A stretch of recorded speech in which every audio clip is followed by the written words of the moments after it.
Chapter 12:24. Because he was usually too naughty, she didn't like to play with him. Therefore, although she was inexplicably yelled at by him, and she didn't hear what he said clearly and he ran away, it only made the little girl confused for a while. She quickly put this matter to the back of her mind and didn't ask for his opinion.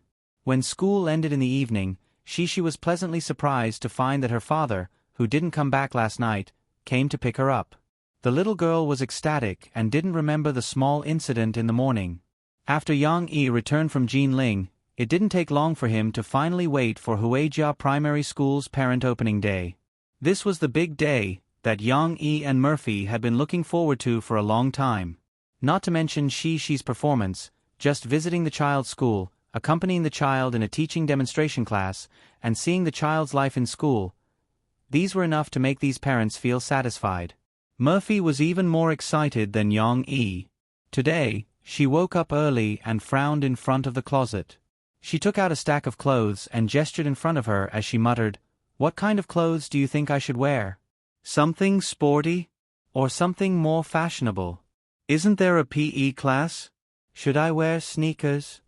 Do you think a parent, especially a female parent, will be allowed to run in PE class? Yang Yi didn't know whether to laugh or cry. Just wear something normal. Don't be too extravagant. It's not good in front of the child. How do you know there isn't such a program? Maybe the teacher will say, since so many parents are here today, let's have a parent-child competition.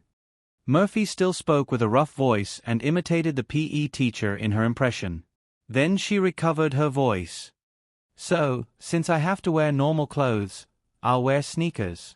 This way, I can deal with different situations. Murphy didn't just dress up for herself, she also dressed up for Yang Yi. After a while, two people with matching styles appeared in the mirror. Murphy wore an orange-red collared t-shirt and long beige casual pants, while Yang Yi wore a white striped collared t-shirt and khaki casual pants. Of course, this kind of outfit looked very old-fashioned on other people, but Yang Yi and Murphy were different. Mo Fei's figure was too good. Not only was she curvy, but her pair of long legs also made the casual pants look like a trendy street photo shoot. Furthermore, her exquisite and beautiful appearance made people forget about the flaws of her clothes. One look and they would be attracted to her. Yang Yi wasn't bad either. He was tall, burly, and had a well-defined face. Even if he wore casual clothes, he looked like a tight suit. His broad chest and thick arms made him look like a tough guy in the movies. He was quite stylish. Yang Yi looked carefully for a while and laughed. "Do you know what I'm thinking?" Murphy was satisfied. She asked casually, "What are you thinking?" Yang Yi said happily, "I think we're not going to attend the open house of our daughter's school, but to play golf." Murphy took a closer look. It was true, but she was too embarrassed to admit it. She even elbowed Yang Yi and threatened him with her beautiful eyes. "If you dare to talk nonsense, I'll be fierce." Yang Yi smiled and raised his hands to surrender. No, I think it's good to dress like this. It's low-key and classy." Yang Yi and Murphy were not the only ones who looked refreshing. Tong Tong was also dressed very handsomely. The little guy wore a zipped sports jacket, but the sleeves were rolled up to his elbows, the zipper was pulled up to the top, and the collar was raised. Then, he wore a small cap upside down. Even though his little face was still a little chubby, Tong Tong now looked like a cool kid. However, her parents and brother were all dressed up very well. She could only wear her school uniform. Although the school-style girl looked good, she was already tired of wearing such clothes. "You can all wear new clothes, but I can't." When the little girl got into the car, she was still pouting and unwilling. Interestingly, when they arrived at the school, they quickly realized that although Yang Yi's family and Lan Zhou's Kai's family had chosen to keep a low profile, the other parents were dressed more ostentatiously than the other. Or rather, they were dressed in fancy dresses, Chong Sams, designer bags, high heels, belts, and so on. The most important thing was to know how to match and have good taste.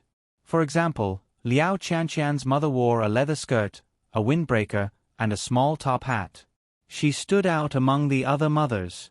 Liao Qianqian's mother was still relatively young. She looked like she had given birth to Liao Chanqian when she was still in her 20s. In comparison, Liao Chanqian's father, a middle-aged man, looked like he could not keep up with his wife's pace. While Yang Yi was still secretly wondering why Liao Chanqian's father and mother were of different ages, Murphy moved to Yang Yi's side with a little grievance.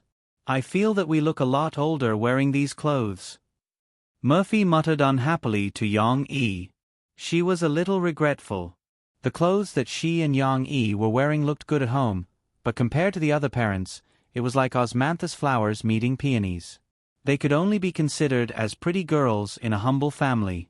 In public, they were overshadowed by other people's beautiful purples and brilliant reds. "It's okay, we are here to watch She's performance today. She is the main character. How can we steal the spotlight, right?" Yang Yi smiled and comforted her. Murphy reluctantly accepted Yang Yi's comfort, but she did not have time to care about it. Because among the parents, as a big star, she quickly became the focus of everyone's attention. It could be said that if the parents were not a little embarrassed because their children were in front of them, they would have come over to greet Murphy happily. Perhaps Murphy would not be able to handle so many requests for autographs and photos today. When she and the others were in the morning class, the school's teachers brought the parents to visit the various buildings in the school, the cultural promenade, the honor garden, etc. They even visited the school cafeteria where they were supposed to eat lunch with the children.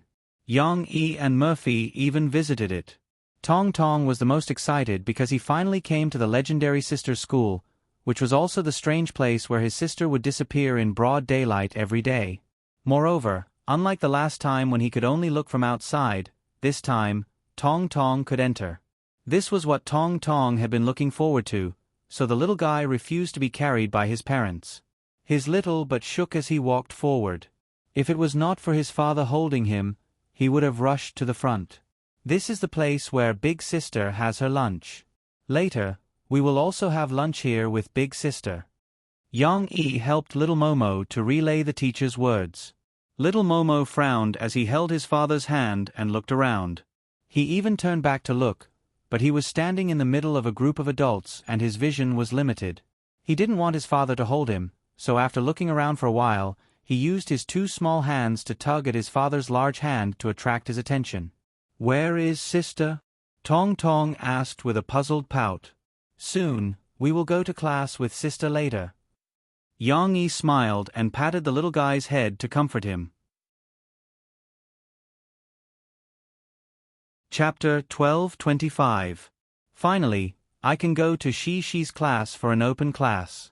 Yang Yi, Murphy, and Tong Tong followed the parents of the second grade class 3 to She's classroom. The class had not started yet, but other than those who were in a hurry to use the restroom, the children still had to sit in their own chairs obediently. Teacher Li Rulin was busy arranging the seats for the parents. There were some round stools placed in the middle of the aisle that did not take up much space. There were also stools placed at the back of the classroom and in front of the blackboard. As the parents sat down one after another, it was somewhat inconvenient for them to enter and leave. "Where's my sister?" After Tong Tong entered the classroom, he was still looking left and right. He even stood on his tiptoes to look for her. However, he was still too small and short. He could not see his sister over the high tables and tall adults. Therefore, he anxiously asked for his father. "She's over there." Yang Yi considered that the classroom was rather crowded, so he simply picked up the little boy and pointed in She's direction with a smile. Tong Tong looked over. The first thing he saw was his sister, She, happily waving at him. Of course, She was also a little shy because there were too many parents of other students present today. She did not dare to shout loudly and could only wave her hands. "Sister!" Little Swan Ni immediately beamed with joy in his father's arms. He even shook his little fist excitedly. After seeing his sister, Tong Tong's eyes were no longer on anyone else. He obediently stayed in his father's arms and stared straight at his sister. He anxiously thought to himself, "Why is Daddy walking so slowly? Hurry up and go to Sister." At this moment, a loud and clear voice suddenly rang out from the side. "Hua Hua." Before the little boy could notice, Yang Yi reminded him with a smile, "Hua Hua, look, Sister Xinair is calling you." Tong Tong reluctantly turned his head. When he saw Lan Xian, he was surprised again. He pointed at Lan Xian and asked, "Where's Sister Xer?" Yang Yi and Lan Zhao Kai behind him all laughed. He rubbed the little fellow's head and said, "You forgot that your sister Xian is also your sister's classmate." Tong Tong really didn't have this concept. Later, when he went to his sister's side, he saw another familiar face, Sister Fishy. The little guy was surprised again. Putting aside the Tong Tong for now, Li Rulin said to the parents, "Everyone, please sit down next to your child first. If you don't have enough space, there are still many seats behind." Yang Yi looked around. Although Shi's seat was at the back, the aisle was still a little crowded. Lan Zhao Kai had already consciously sat at the back of the classroom, leaving Wu Jingjing to accompany Lan Xian. "You and Hua Hua sit here. I'll go to the back," Yang Yi said to Murphy with a smile. Before Murphy could say anything, Shi said anxiously, But I want Papa to listen to the class with me." Murphy suddenly covered her chest and looked at Yang Yi helplessly, indicating that she had been hit 10,000 times. "It's rare for Mommy to come to school. You should satisfy her wish. Good girl, Daddy can sit at the back and watch you in class. If you answer the questions positively, Daddy will be very happy." Yang Yi smiled and rubbed Shi's little head. "But I still want Papa." She pouted her little mouth, pulled her father's hand, and said unwillingly, Okay, don't you have 2 classes? In the next class, why don't you let your Papa accompany you in front? We'll take turns to accompany you," Murphy said reproachfully. "Really, you rely on your Papa for everything. You don't even want Mom anymore." She reluctantly agreed. The class started. Tong Tong did not have a seat of his own, so he could only sit on his mother's lap. However, Murphy only sat on a round stool, which had limited support. Tong Tong was a little uncomfortable sitting on it. He curiously looked around for a while and felt that his little butt was being pressed by his mother's lap. Oh. Tong Tong struggled to get out of his mother's arms. Murphy quickly hugged him tightly and scolded him seriously in a low voice. "Don't make trouble, Sister is in class. If you continue to disturb Sister, I'll take you out. You can't go to class with Sister anymore." However, Tong Tong had his own ideas. He pouted his mouth, snorted twice, and struggled in his mother's arms. He still did not give up and said, "Oh, I want to sit with Sister." Although the teacher on the stage was still teaching the class calmly as if nothing had happened, Mo Fei could clearly feel that many parents next to her had turned their heads to look at her. Mo Fei felt that her face was burning, and she was so embarrassed. What sin did she commit today? Her daughter did not want her mother to accompany her, she wanted her father. Her little brother did not like to sit in his mother's lap, yet he insisted on sitting with Sister. Murphy suddenly felt very tired. She wanted to ask Yang Yi for a hug. Fortunately, when Cici saw this, she took the initiative to move her butt and make some space for little Swanee. Murphy was also afraid that Tong Tong would cry and make a scene, which would make it impossible for the teacher to continue the class, so she had no choice but to let go of him. "I'll let you be for now. Let's go home." "Humph, I'm worried about your butt." Little Momo didn't care about the future. Now that he could finally sit beside his sister in satisfaction, a smile appeared on his little face. In order to make room for Tong Tong, she only sat with half of her butt on the chair. After glancing at her little brother, she did not care about Tong Tong anymore. She quickly placed her hands on the desk and listened attentively. Little Momo stood at the side and glanced at his sister. He imitated her and placed his hands on the desk. He straightened his back and peeked his little head out. He didn't know what he was looking at, but he was imitating his sister. He was doing it quite happily, with a bright smile on his little mouth. Did all the children prepare for our lesson? I would like to invite a child to read our new question. Who is willing to give it a try? Li Rulin asked from the podium. This was the first time Li Rulin had asked a question in class. So many children were nervous. In the entire classroom, only Chao Ruolin and Shi raised their hands. Li Rulin split the question into 2 parts and asked them to read 1 part each. Chao Ruolin started first. She waited until she finished reading before she stood up from her seat. Since Tong Tong was sitting on the chair, she could not push her chair back. She leaned sideways and stood up between her and Lu Xiaoyu. Yup, it was a little uncomfortable to sit with Tong Tong. After she stood up, she could not help but reach behind her to scratch her butt. Then she hurriedly picked up her textbook and read aloud, "Drink goose gourd, wet en shang, eat lotus root ugliness." The young lady read every word with perfect articulation and tried hard to form the shape of her mouth. Tong Tong did not understand what his sister was doing. Why did she stand up? Why did she say such strange things in front of so many people? However, Tong Tong could not help but turn his head and look at his sister in shock. After a while, the confusion in his eyes disappeared and was replaced by deep admiration. Wow, my sister is amazing. Of course, even if you asked Tong Tong how his sister was amazing, he would not be able to figure it out. Anyway, his sister was amazing.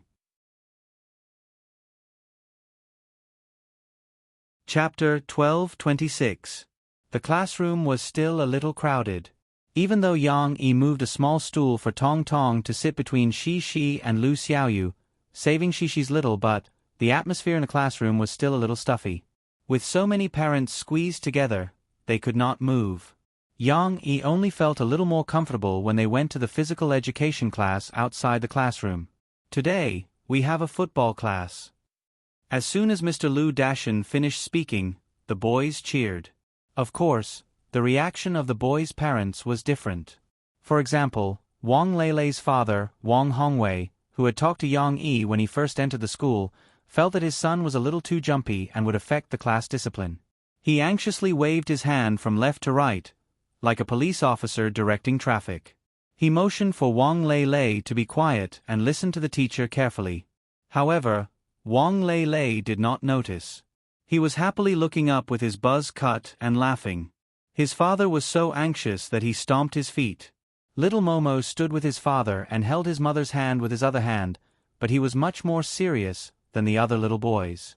Because the little guy was wearing a cap to block the sun, he could only try his best to raise his little head. His mouth was slightly open as he stared at Teacher Lu Dashan, who was talking about how to play football. He didn't know if he could understand, but he was fascinated. Then, Mr. Lu Dashan improvised a fancy ball toss. That's right, it was not just a simple toss. He also played with the knee toss, the turn toss, and the back of his head. It seemed that Mr. Lu Dashan had some achievements in football in the past. No wonder he chose football as a lesson for the parents on the open day. Looking at the teacher bouncing the black and white football up and down in a very dynamic manner, not only did Cici and the other students exclaim in surprise, but the parents also applauded. Even little Momo's big round eyes widened as she watched. His little head nodded up and down along with the football. It was obvious that he was fascinated by the game. Of course, Mr. Lu Dashan could not be the only one showing off his skills. Next, the children were in groups of 2.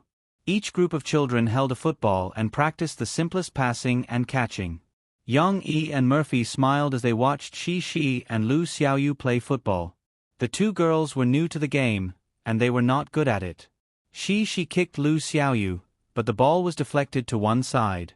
Lu Xiaoyu picked it up with great difficulty and wanted to kick it back to Shi, but she missed.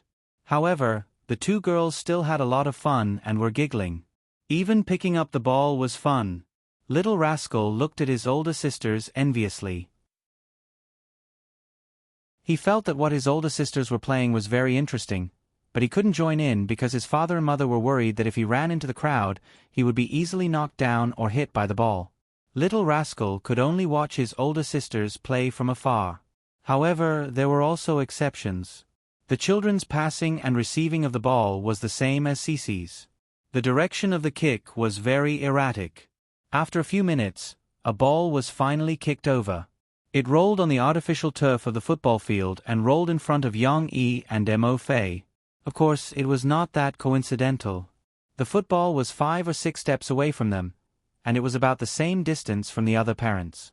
Lanzhao Kai, who was standing on the side, was interested. He ran over with his fat body. Everyone thought that he was going to kick the ball back to the children. However, Lan Hao Kai moved the football back and gently stepped on the grass in front of Tong Tong. "Hey, come, kick it back to that big brother," Lan Hao Kai said to Tong Tong with a smile. It turned out that he also wanted to let Tong Tong perform. Seeing this, the anxious little boy, who originally thought that this uncle was going to snatch the ball away, let out a sigh of relief. He stopped in his tracks, scratched his head, and waited there. The parents all looked over and smiled at Tong Tong. After all, Tong Tong was the only child from 2nd grade class 3 who was brought in today's Parents' Day. Tong Tong did not notice the gazes of others. He only saw his father bring the ball over. Then his father smiled and patted his little head, saying, "Go, you can kick it too." How could Tong Tong, who was already very interested, not be unwilling? He did not even feel shy or nervous. He laughed and ran over excitedly. However, Tong Tong did not kick. He just moved forward, hesitated for a moment, then bent down and picked up the football with his 2 little hands. "Use your feet, not your hands." Before Yang Yi and Lan Hao Kai could instruct him, the parents around them all roared with laughter.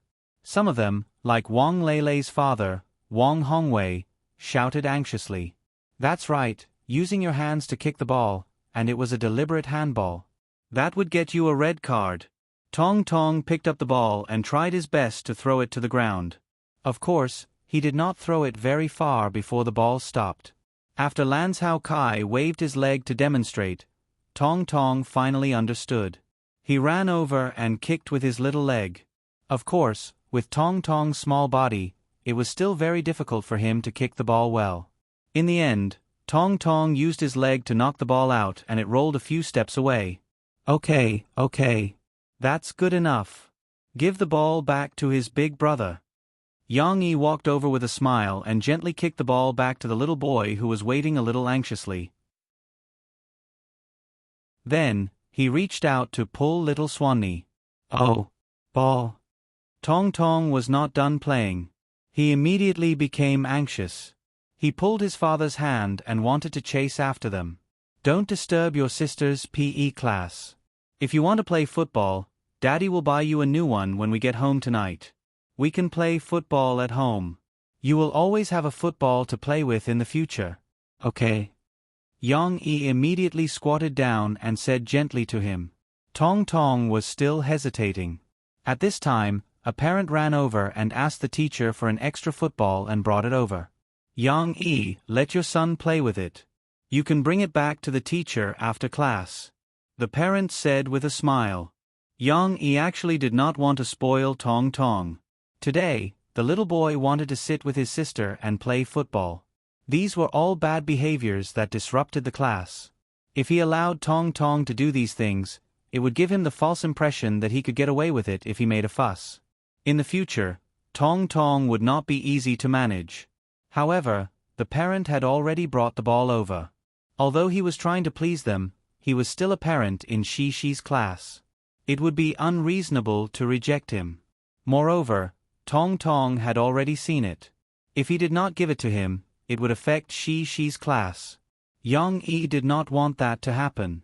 Therefore, Yang Yi took the ball and thanked the parent with a smile before giving the ball to Tong Tong. "I'll teach you a lesson when we get home. Does the little monkey still want to overturn the heavens?" Yang Yi looked at the little guy who picked up the football again and smiled happily and thought to himself.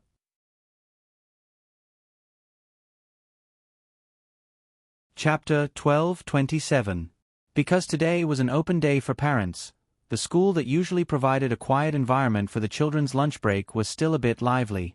However, the children still returned to the classroom to rest, while the parents did their own activities in the school and waited for the performance to begin in the afternoon. Perhaps because there were fewer people around Yang Yi and Murphy, a female parent walked over hesitantly. She looked for a long time and confirmed that Lan Hao Kai and Wu Jingjing didn't separate from Yang Yi's family. She didn't have to wait any longer and walked to Yang Yi awkwardly. Yang Yi sensed her presence and turned to look at her in confusion. "Yang Shi's father, Yang Shi's mother, hello." The female parent also felt that she was a bit rude and quickly introduced herself. "I'm Jiang Chen's mother." I talked to you on the phone before. Jiang Chen's mother. In fact, when Yang Yi heard the voice, he also recognized it. He smiled and greeted the other party. Mo Fei also smiled at the other party, but she was not a wily old fox like Lan Zhou Kai, so her smile was a little stiff. Murphy didn't have a good impression of Jiang Chen's name. Last year, she heard from Shi that this boy was very naughty and often bullied girls. Now that she saw Jiang Chen's mother, she naturally felt a bit emotional. Jiang Chen's mother came over to apologize to Yang Yi and Murphy on behalf of her son. After all, Jiang Chen and his deskmate teased Shi and Lu Xiaoyu a while ago, causing Lu Xiaoyu's Teru Bozu to break. Although Yang Yi didn't say anything, Li Rulan still complained to her. I'm really sorry. I'll watch him more closely in the future and won't let him bully girls anymore, Jiang Chen's mother apologized and promised. Yang Yi smiled and patted the head of little rascal, who was looking at the adults with a confused expression, and said, Jiang Chen's mother, in fact, I also understand that boys are naughty when they are young. Today, didn't my youngest son ask for this and that and almost made a scene in class? Tong Tong looked up in confusion when his father patted his head, but his father didn't seem to have any intention of paying attention to him. But sometimes, educating a child isn't just about controlling him. There's also teaching. You have to guide him and let him understand what's good and what's bad. He will also gradually change some of his bad habits. People are born kind, and I believe that Jiang Chen is a good child. Yang Yi comforted Jiang Chen's mother, who was feeling guilty and self-blaming. Although Yang Yi still didn't like the naughty boy and didn't want him to get close to his daughter, Jiang Chen's mother's attitude today made Yang Yi surprised and satisfied. At least, she took the initiative to apologize to him instead of pretending to be deaf and dumb and afraid of taking responsibility. Lan Zhou Kai also laughed and said, That's right. Boys do everything when they're young. I remember when I was young, I pulled the ponytails of girls many times.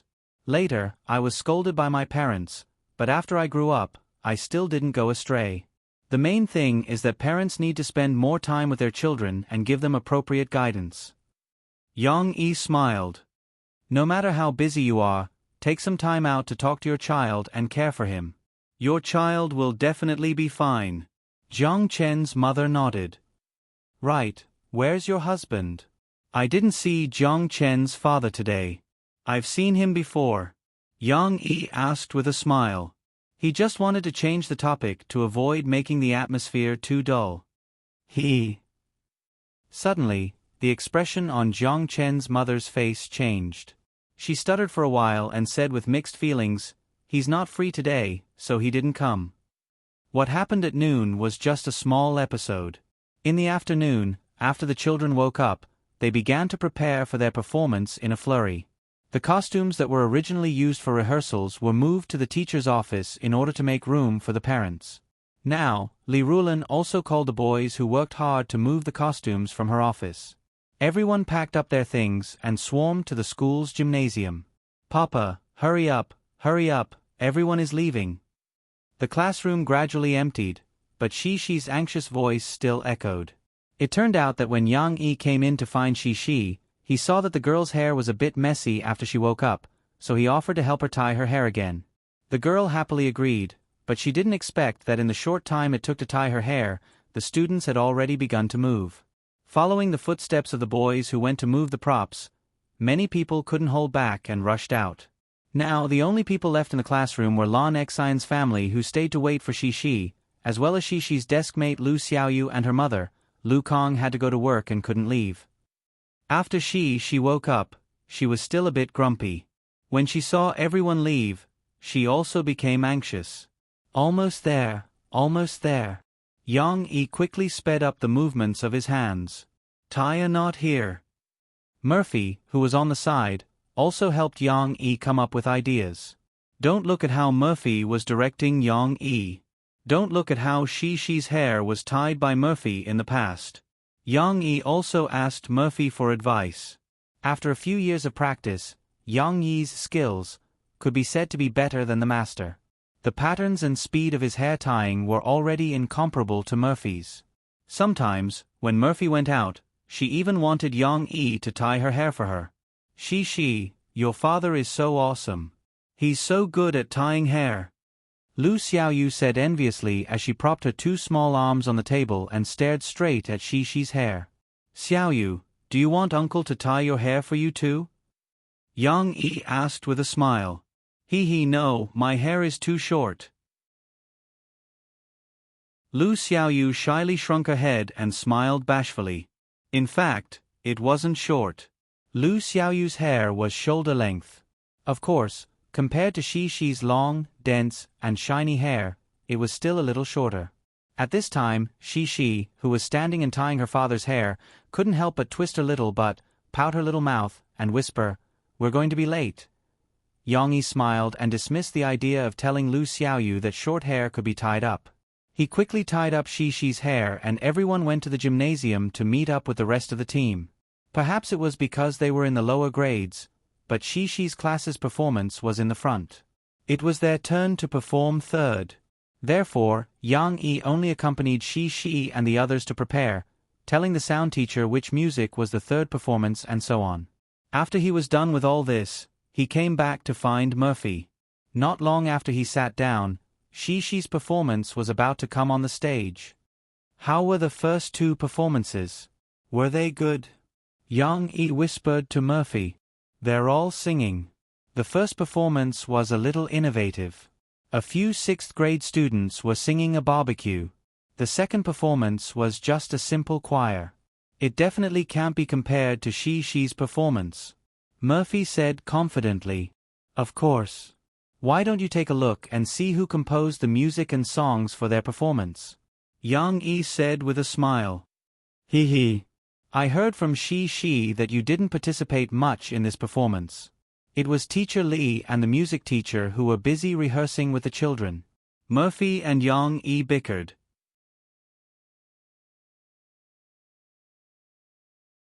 Chapter 12:28.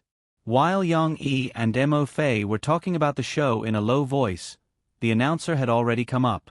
After all, they were still elementary school children, so their announcers did not have that kind of natural feeling. They just recited the lines stiffly one after another. After some introductions about the snail, they said in unison, "Next, let's welcome all the students of the 2nd grade, Class 3, to present the musical short drama, The Story of the Snail." Beside Yang Yi, many parents clapped their hands excitedly. It was as if they couldn't wait for the whole stadium to know that it was their child's show. Murphy was also a little excited. Although she was a little reserved and didn't clap with all her might, she still smiled and clapped Tong Tong's 2 little chubby palms. She lowered her head and said to the little guy, "Sister is going on stage. It's Sister's show." After the announcer left, the children in costume came up one by one. The parents in the audience laughed because these 2nd grade children were too cute. They either dressed themselves up as grass or trees in the background. There were even 5 little boys who carried snail shells on their backs and dressed themselves up as snails.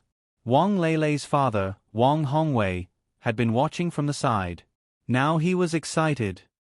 He pointed at one of the little boys in snail costume and said to the parents beside him, "There, look, the one who is acting as a snail is my son."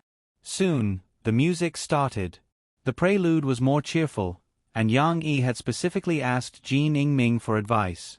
He added in some elements of blowing instruments, which made the prelude even more interesting. People couldn't help but want to twist and turn when they heard it. In fact, the snails on the stage had already started dancing.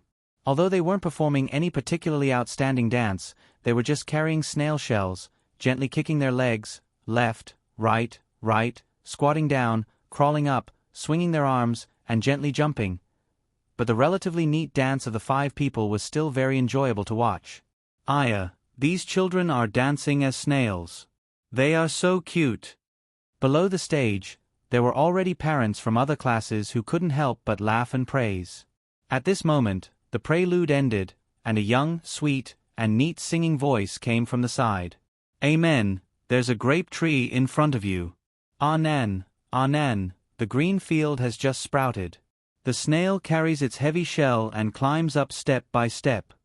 Looking in the direction of the sound, everyone noticed that under a mushroom on the left, there were a few girls, singing loudly into a microphone.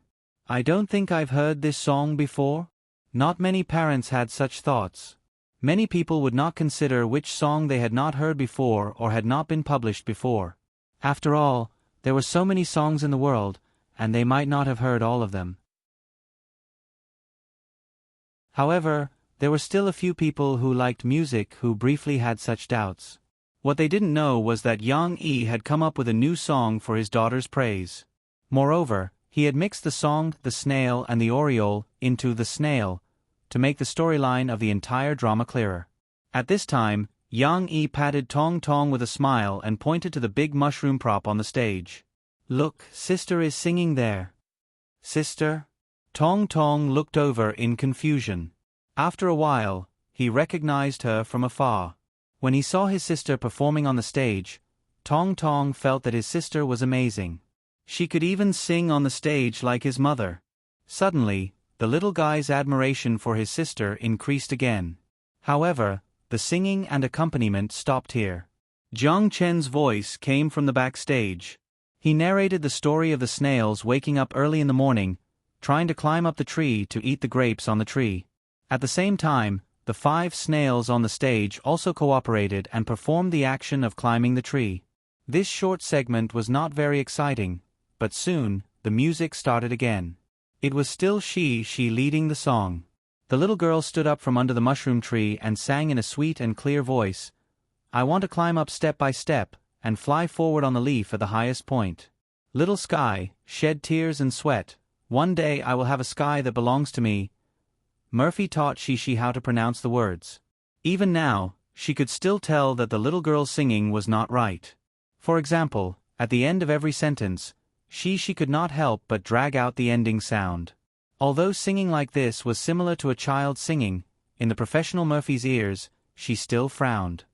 She is a bit nervous. Murphy whispered to Yang Yi. Yang Yi squeezed Murphy's little hand and smiled. It's okay, you're already singing very well. You can slowly improve. Don't rush. Only Mo Fei would nitpick. When Cici sang this part of the song, many audience members in the audience applauded. On the one hand, it was because Cici's voice was too sweet as a human's. Moreover, the little girl's voice was soft and intoxicating. On the other hand, it was also because the lyrics were very inspirational and the adults could hear it. How could they not applaud? She paused for a moment. She took a step back and returned to the children. At this time, the size of the choir under the mushroom tree had further expanded. In addition to the original Lan Xin, Chao Ruolin, Lu Xiaoyu, and the others, there were also a few boys participating. Everyone sang the lyrics that she sang just now in unison. There were only a few changes to the lyrics. It seemed that the little guy's 1 month of rehearsal was effective. The songs that Yang Yi had composed for them were all sung to the right beat. After a short pause, this time it was Lan Xion's turn to stand up. Because of her unique voice, the little fat girl had also learned singing from Murphy.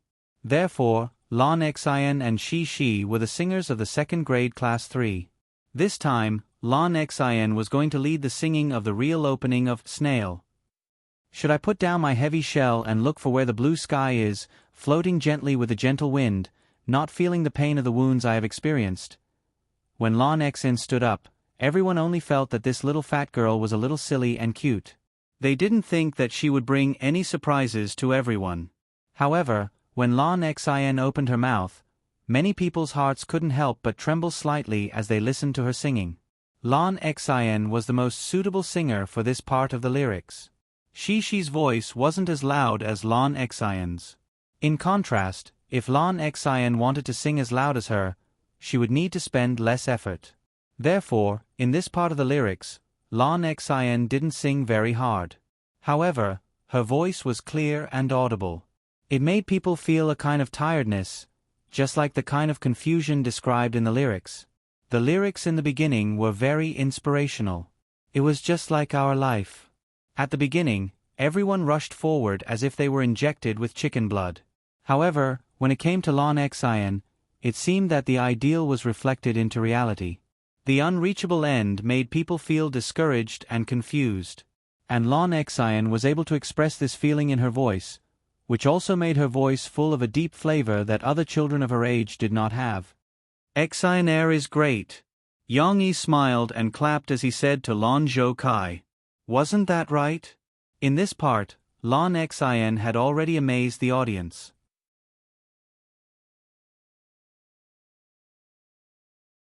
Chapter 12:29. Although Shi and Lon Xian's solo performances were wonderful, the stage now belonged to all the children of the second grade, Class 3.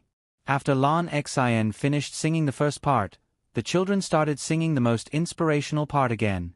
I want to climb up step by step. One day, I will have my own day. It had to be said that when a group of childish children sang this song together, the impact and positive energy of the song was beyond Yang Yi's expectations. It wasn't just the parents in the audience who were clapping happily. Little Momo, who had been carried over by his father and was standing on his father's lap to watch the show, also seemed to be intoxicated by it. He giggled as he took off his shoes and stepped on his father's lap through his socks. His little but even moved along with the beat of the song. After Snail finished singing, of course, the musical was not over yet. Because soon, the accompaniment changed from mature, gentle, and inspirational to light, cheerful, and a little childish. Accompanied by a brisk melody and drum beats, two little girls wearing Oriole costumes ran up the stage with a spring in their step. As they danced, they circled around the 5 snails. What's going on?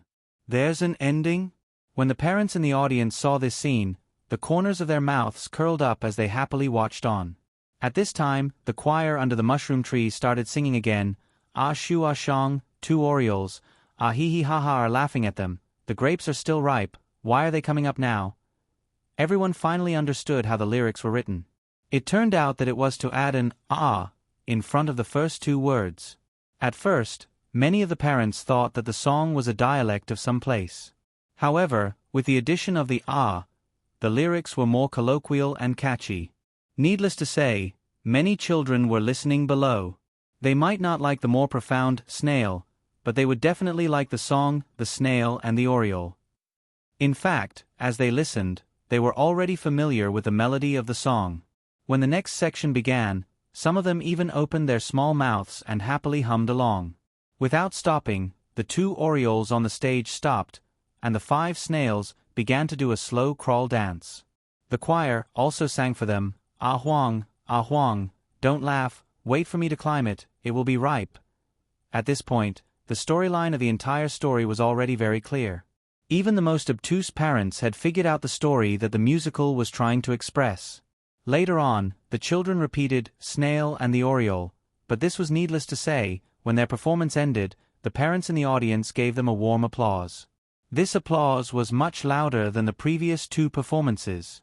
After all, everyone could see whether the performance was good or not and whether the thoughts expressed were deep or not. Yang Yi came out from the audience and went backstage with Tong Tong in his arms to welcome Shi, who had just finished a performance. Papa, brother.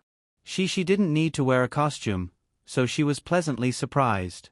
She happily ran to her father and called him sweetly. You've worked hard. You've worked hard. Yang Yi smiled and opened his right hand to hug Shi. He gently patted her little head. Papa, what do you think of my singing? Shi raised her little head and smiled with her big eyes. She asked expectantly. Of course it's good. If you don't believe me, you can ask your brother. Yang Yi smiled and turned to look at Tong Tong. He asked, Tong Tong, what do you think of your sister's singing just now? Was it good? Tong Tong's reaction was a little slow, but when he figured out what his father was asking, the little guy became excited in his father's arms. He lowered his little head and wanted to look at his sister. He leaned forward. If Yang Yi hadn't held him firmly, he might have fallen down. It's good. Sister, I. The little guy was so excited that he was at a loss for words. He began to babble in an alien language. No one could understand what words he had created. Only at the end did he say something that everyone could understand. I like it very much. Yang Yi smiled and said, See, Tong Tong said he liked it very much. What about me? What about me? Lon Xian was originally with her father, but at this moment, she came over with interest and asked with a smile. Xian Air's singing is also very good. Your mother Mo said that Xian Air's singing is very professional. If you continue to work hard in the future, your singing will get better and better. Yang Yi said with a smile. No, I want Tong Tong to say it. Lon Xian shook her head and said ungratefully. Yang Yi was stunned for a moment. He looked at Lan Zhao Kai and shook his head with a bitter smile. Huijia Primary School's parents' open house. For Yang Yi and the others, after Shi's performance, it was considered to be over. Although everyone still patiently watched the other performances, they were after all children's performances. Without Yang Yi's support, how could they be as good as Shi's performance? In fact, with Shi's program at the front, the other programs became a little plain and unremarkable. Although there wasn't an award for this performance, everyone knew that the second grade, Class 3's musical was the best. They just didn't know if the teacher in charge of the program would regret putting Shi's program at the front of the list. Since it was a public performance, there were many parents in the stadium.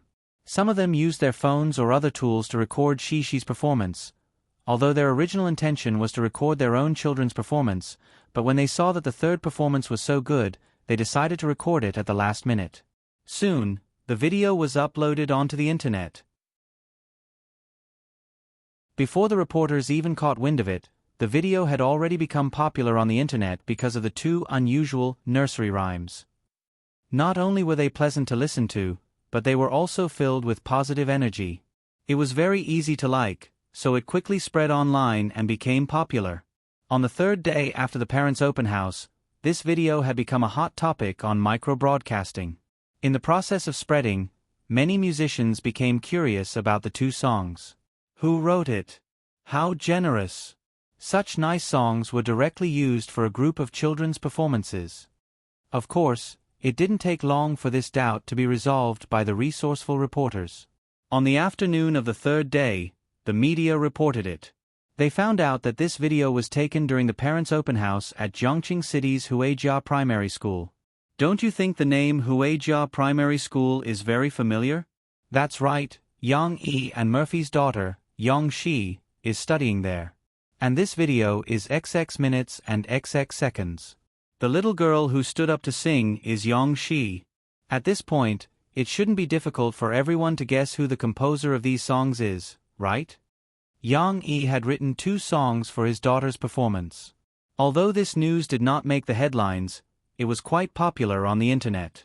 Many people clicked on it to see what Yang Yi had done because of this title. Even many netizens who were not interested in children's songs and videos in the past went to watch this video because of Yang Yi's name. The songs are great. I didn't expect Yang Yi's attainments in children's songs to be so high. But I'm still envious of Shi. She has such a doting father, and she's so talented. The netizens praised and envied under the comments of the report.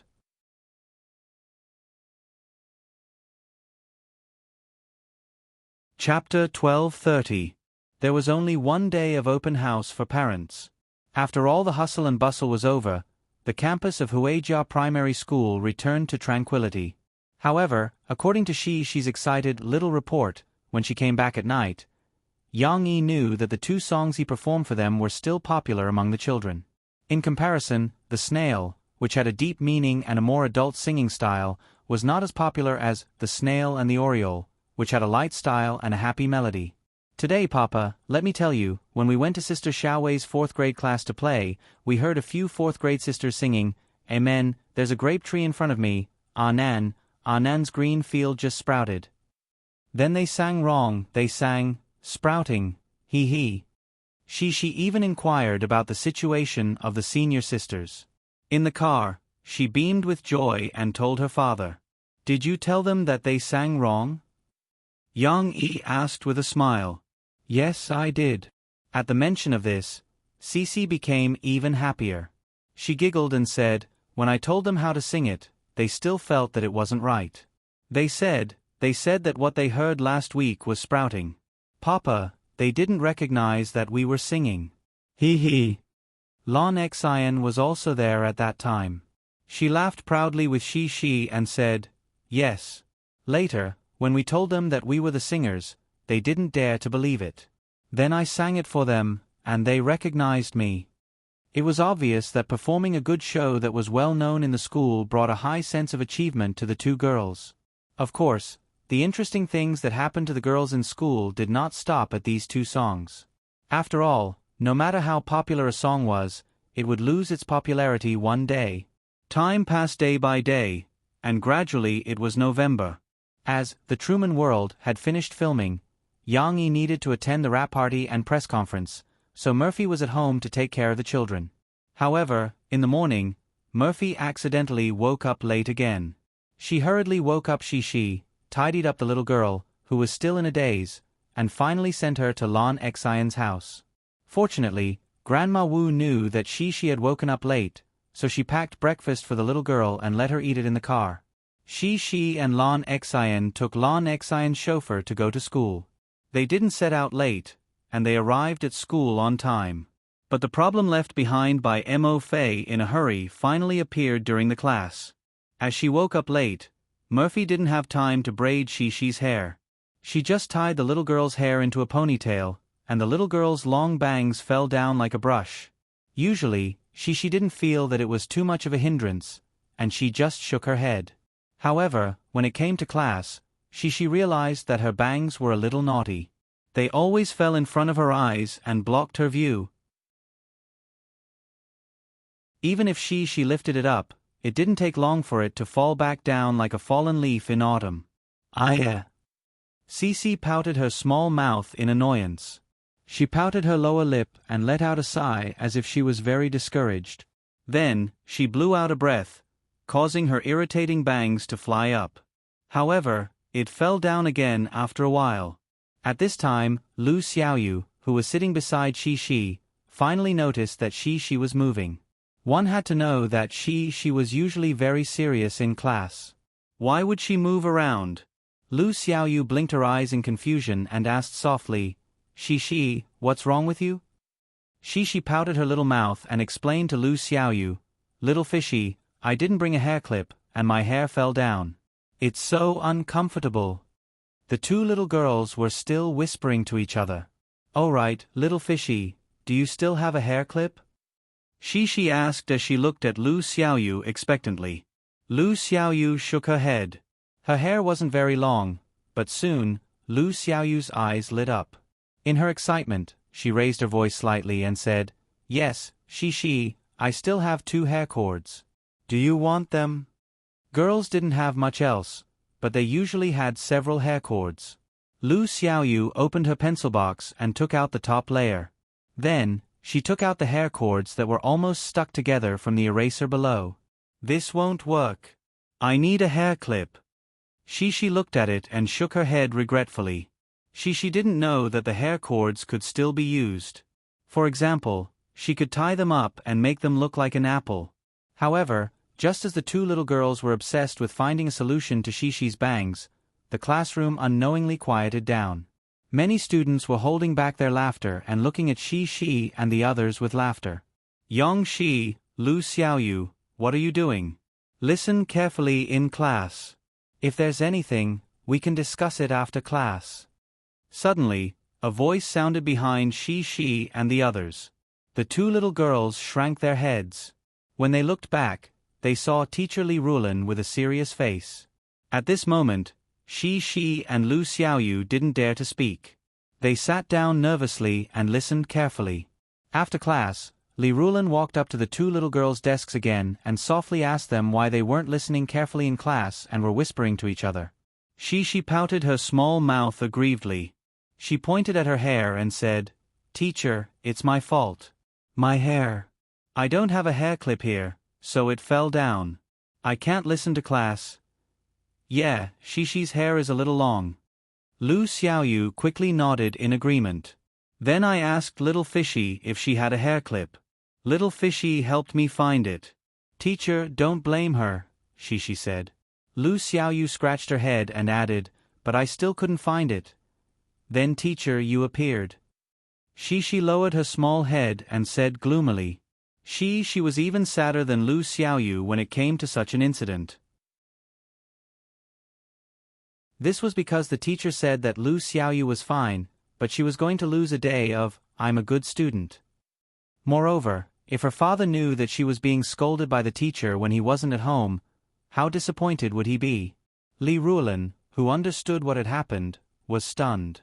She couldn't help but laugh and say, "So that's how it is. It's okay.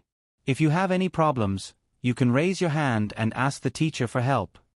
Li Ruolin took off her hair clip and affectionately put it on Shi's hair. She smiled softly and said, "Okay, now you look beautiful again. You have to listen carefully in class in the future." Wow! Lu Xiaoyu cried out enviously. She also wanted the teacher's hair clip. Cici was hugged by her teacher like this and even put on her hair very gently. Her feelings of grievance instantly disappeared, and only endless gratitude was left. "Thank you, teacher." The little girl touched the hair clip on her head and touched her hair that was finally under control. She looked at the teacher shyly and smiled happily. However, Shishi noticed a problem and asked curiously, But teacher, what about your hair?" Li Ruolin gave the hair clip to Shishi, so her bangs naturally fell down. She lifted it up and clipped it to her ear. She smiled and said, "It's okay. I don't need the hair clip." Was this the end of the matter? Of course not. With Shi's clever little brain, there was more to this matter.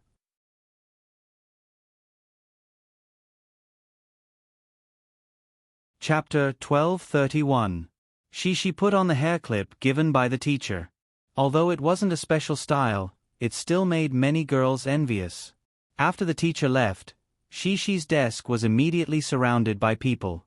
"It's really Teacher Li's. Teacher Li is so nice," Liao Chanxian said enviously.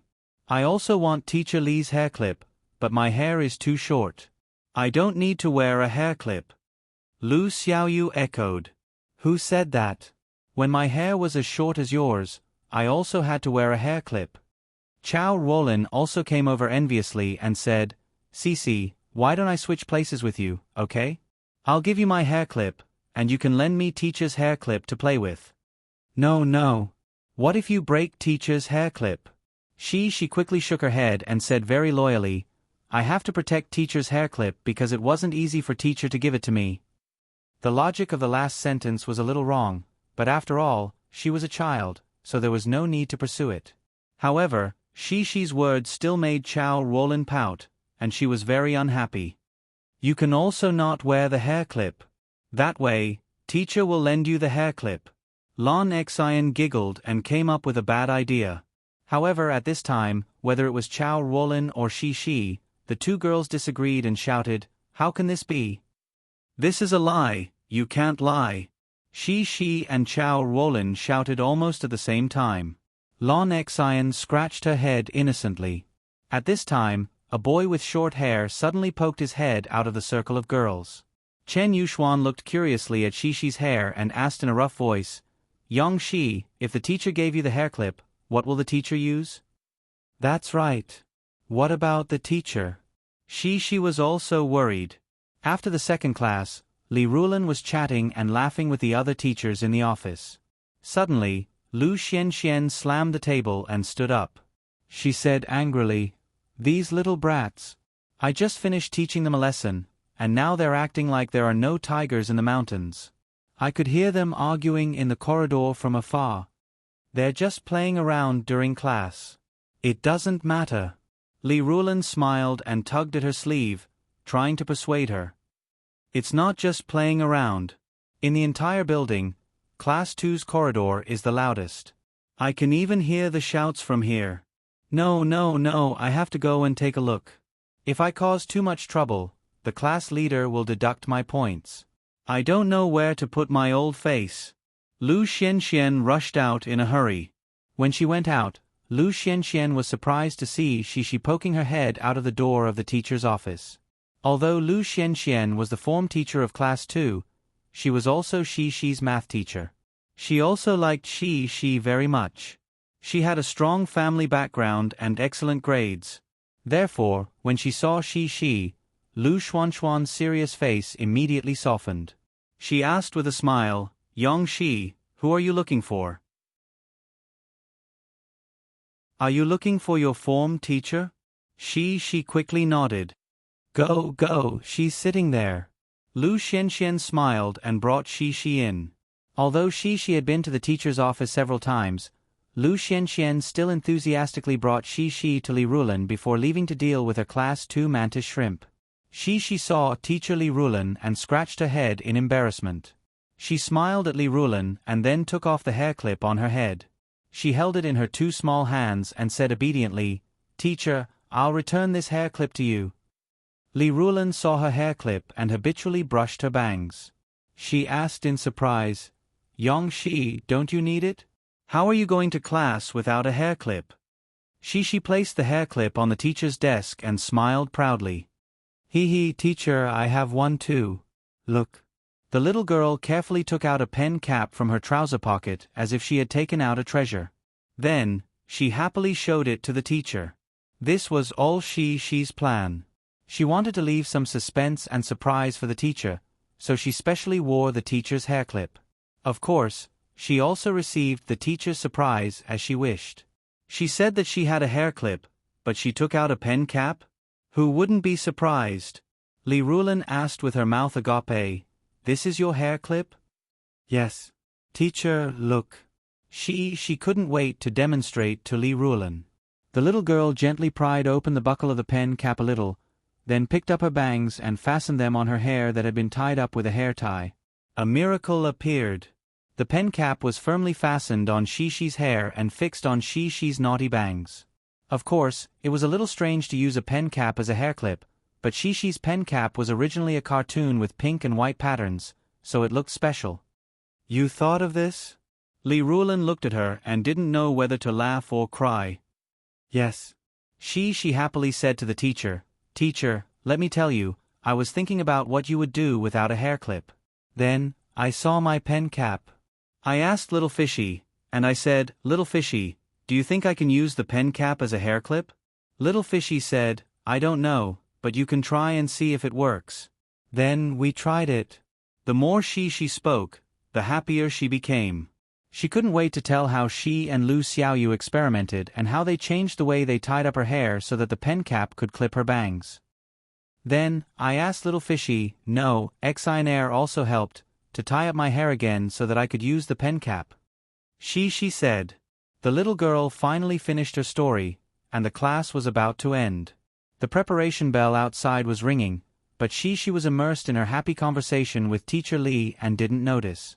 Lu Xianxian just came back and asked with a smile, Yongxi, you're here?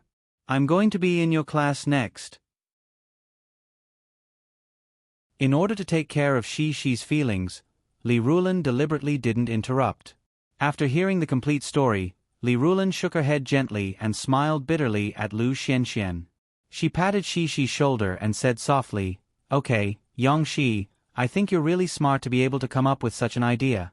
Okay, then use the pen cap as a hair clip and see if your creativity is good. Now hurry back to class and don't be late. If you can't use the pen cap, then come to the office to find me. It doesn't matter if I have this hair clip or not. Yes. Thank you, teacher. She nodded obediently to the teacher, then ran out happily with a string of bell-like laughter. The little girl's ponytail swayed gently on her back, and the pen cap on her forehead was a little unstable, but under Shi's brisk and steady steps, it still remained on the little girl's hair.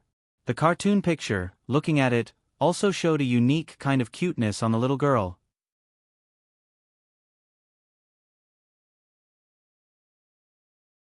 Chapter 1232. Murphy's new album was almost ready.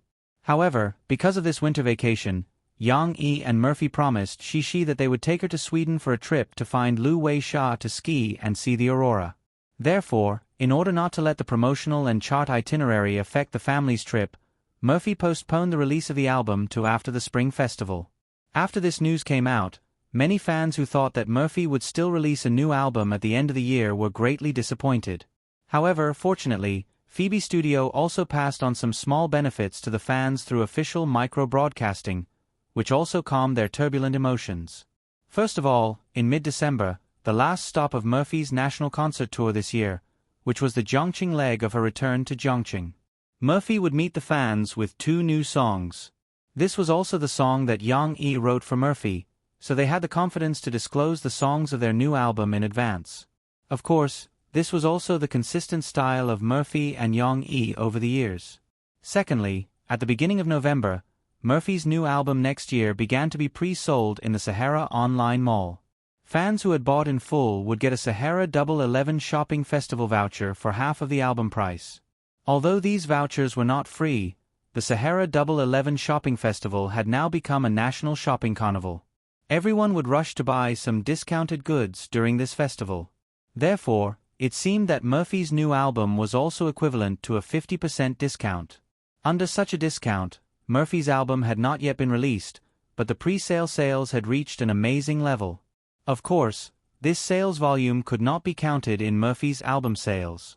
Moreover, this hidden discount model had actually broken the traditional business rules of the record industry.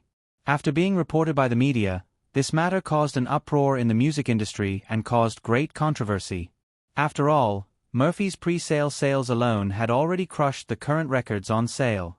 Although fans believed in the quality of the records that Yang Yi personally made for Murphy, it had to be said that this voucher model for buying records still prompted some people to buy Murphy's records. To a certain extent, it was indeed unfair to other singers. Major record companies in the music industry, and even many stars, jumped out to denounce Murphy's approach. In fact, the scapegoat should be Mo Xiaowan. She was the one who came up with this idea. Finally, the Copyright Organization and the Recording Industry Association couldn't sit still. They began to intervene in the investigation and prepare to hold a hearing to discuss the possibility of discounting the pre-sale data into the total before Murphy's new album was officially released. In this regard, Phoebe Studio, which stood at the cusp of the storm, was still very calm. Yang Yi and Murphy actually didn't care much about the record sales data. After all, for them, the money earned was just a drop in the ocean. Therefore, Yang Yi and Murphy expressed their attitude to the public through the studio's official micro-broadcasting. They supported the decision of the Copyright Organization and the Recording Industry Association. This made the fans, who were originally a little restless and wanted to defend Yang Yi and Mo Fei, quiet down. We are probably the most peaceful group of fans among all the stars. Under the official Weibo announcement, fans joked with each other. Yes, Boss Yang and Goddess Mo are very calm. Why are we in a hurry? But the problem is, even if they discount it by half, it seems that we still have the most sales. 23-33-inch. I've decided to buy another album. Anyway, there are still rebates and it's not expensive. It's just enough to make up a round number for Murphy's sales. Hee, the suggestion above is good. The hustle and bustle of the entertainment industry did not affect the Sahara's Double 11 shopping festival, which was once again hyped up this year. Although some online shopping platforms also chose to play the edgeball and take advantage of Sahara's popularity to sell at a discount, they still couldn't compare with Sahara's discount and product coverage. It was worth mentioning that on this year's Double 11, Sahara launched a two-pronged attack. Sahara Online Mall and Sahara Taobao Mall launched a shopping festival together. The quality of the goods in Sahara Online Mall was guaranteed, and many of them were direct sales by manufacturers, so the discounts were very high. On the other hand, Sahara Taobao Mall had a wide range of products. Here, people could choose a variety of special products, coupled with a variety of vouchers, red packet deduction coupons, and so on. The purchase discounts were also very good. Therefore, before the arrival of Double 11, many people crazily swiped the Sahara app, looking for the products they liked to add to the shopping cart, waiting for the day of Double 11 to place an order. As mentioned above, the red packet deduction coupon was a kind of deduction coupon jointly provided by Yang Yi's Backwave Technology Company and Sahara. In order to support Sahara's Double 11, and also to take advantage of the popularity to promote micro-broadcasting and WeChat, Yang Yi also asked Backwave Technology Company to launch their developed Red Packet in advance. This red packet function was not as simple as sending and receiving red packets between friends. Now, it could also be used for some businesses' official micro-broadcasting and public accounts to distribute red packet deduction coupons. In addition, it also had the function of snatching red packet deduction coupons at all times. There were all kinds of benefits. It was a joint effort between Yang Yi's company and Sahara, but this really did bring benefits to many customers. It could be said that throughout November, the Sahara Double 11 shopping festival had created a great momentum, but many media outlets still brought Yang Yi along when they reported on Sahara. After all, the rise of Sahara's Taobao Mall also meant that the overall market value of the Sahara Group would soar. As a significant shareholder of Sahara, although Yang Yi did not admit it, this was already a fact that everyone knew, plus the strong performance of Backwave Technology Company, Yang Yi's value had obviously reached a terrifying level. The media did a math problem in their analysis. They did not include Yang Yi's income in the entertainment industry. They only analyzed Yang Yi's Backwave Technology Company and some of his shares in Sahara. The shares of Backwave Technology Company are almost in the hands of Yang Yi alone, and it is said that Yang Yi's shares in Sahara are not low. If these two companies go public in 5 years, Yang Yi will become one of the youngest 100 billion billionaires in China. Why one of them? After all, there were still rich second generations in this world, especially in this world's China. Without some historical twists and turns, many people had completed the accumulation of wealth decades ago, and there were many billionaires. Naturally, their children, who were born with a silver spoon in their mouths, became billionaires early. It was not strange that their children, who were born with a silver spoon, became billionaires early. Of course, Yang Yi knew his own situation. Although he earned more in other aspects, the amusement park built for she was a bottomless pit. Yang Yi had been throwing money into it over the years, including the early land investment. The first phase had already invested billions. Moreover, although the first phase had been built, there were still several phases behind it. They were like birds waiting to be fed, waiting for Yang Yi and Lanzhou Kai to raise funds to invest in the construction.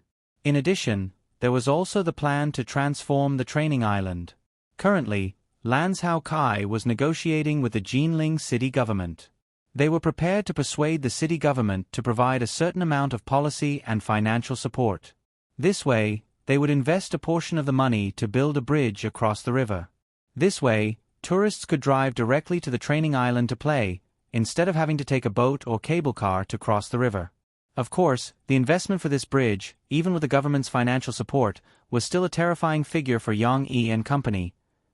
Although Yang Yi's net worth was repeatedly mentioned by the media, due to some interests, Yang Yi could not avoid being schemed against by others.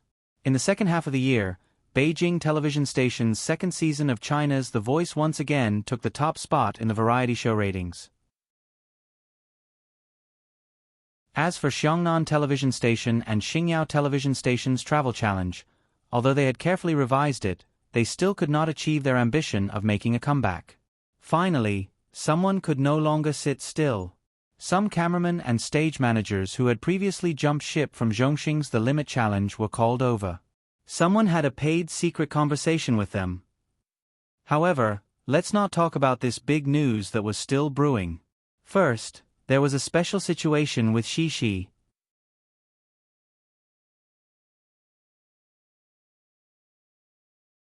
Chapter 1233.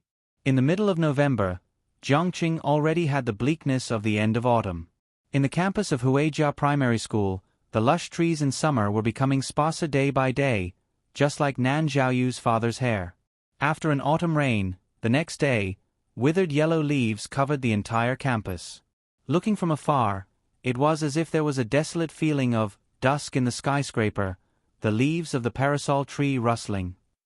Of course, in the eyes of the children, the end of autumn had its own fun. Stepping on the fallen leaves would make a crunching sound, and lifting one's leg to sweep away an army would give one the demeanor of a contemporary hero. Even the ancient game of pulling out the old roots, pull out the veins of the leaves, choose the thickest and toughest ones, and pull them out in a cross with others to see who could last until the end, after being brought up by a student, quickly became popular throughout the school. After class, the square with the most fallen leaves on the campus that hadn't been completely swept would be filled with boys who were close to mom. They lowered their heads and carefully searched for their 1,000-year-old roots. No matter how childish these games were, as long as they had fun, every day was a spring. This morning, she accompanied Lu Xiaoyu to move the homework they collected today to the teacher's office. It was worth mentioning that Lu Xiaoyu had been appointed by Li Rulin as the language representative for this semester because of her great improvement in her grades last semester. However, she didn't dare to go to the teacher's office before, except for when she couldn't find Ms. Li to be a good student. She rarely went to the teacher's office. But after Li Rulin lent her the hairpin, she finally really liked Ms. Li Rulin and was willing to help Lu Xiaoyu move the homework to the office. But this time, when they just walked into the office, the two girls paused for a moment. They saw Ms. Li Rulin talking to Jiang Chen. Jiang Chen got into trouble again? She looked at Lu Xiaoyu in confusion and communicated with her eyes. Lu Xiaoyu also shook her head in confusion, indicating that she didn't know. But in the past half-month, Jiang Chen seemed to be a lot more well-behaved. He didn't make a fuss in the classroom either. He usually went to school alone and sat in his seat in a daze in the classroom. He didn't have any sense of presence at all. Cici almost forgot about his existence. At this time, Jiang Chen threw himself into Ms. Li Rulin's arms and began to cry in a muffled voice. This sad look made Shi and Lu Xiaoyu unable to believe their eyes. Was this still the little overlord Jiang Chen who was not afraid of anything? He must have switched souls with Nan Zhaoyu. At this time, a male teacher sitting behind Li Rulin was holding a thermos flask and he staggered to the front to get some water. He was stopped by a female teacher, and the two began to gossip. Cici and Lu Xiaoyu were standing close to each other, so they overheard their conversation. The female teacher asked, "What happened? Why is the child crying so sadly?" The male teacher said, "Something happened in the boy's family. He came to Ms. Li to talk, and then he began to cry." The female teacher said unhappily, "What's the matter? Why did you only say half a sentence?" Male teacher, "Sigh, it's not good to spread this, but I'm telling you, don't tell anyone." The boy's father and mother argued for a few months, and they officially divorced yesterday. Divorce? She blinked and didn't understand the meaning of this word. Of course, the female teacher then excitedly gossiped and gave she a more detailed explanation. Divorce? What's the reason? What other reason could there be? The man cheated. I heard before that he always said he was on a business trip, but in fact, he kept a female university student and fell in love with her. After a few months, he still didn't change his mind, so his mother had to divorce him. Shi's eyes were wide open as she looked at the teachers nervously. What about the child?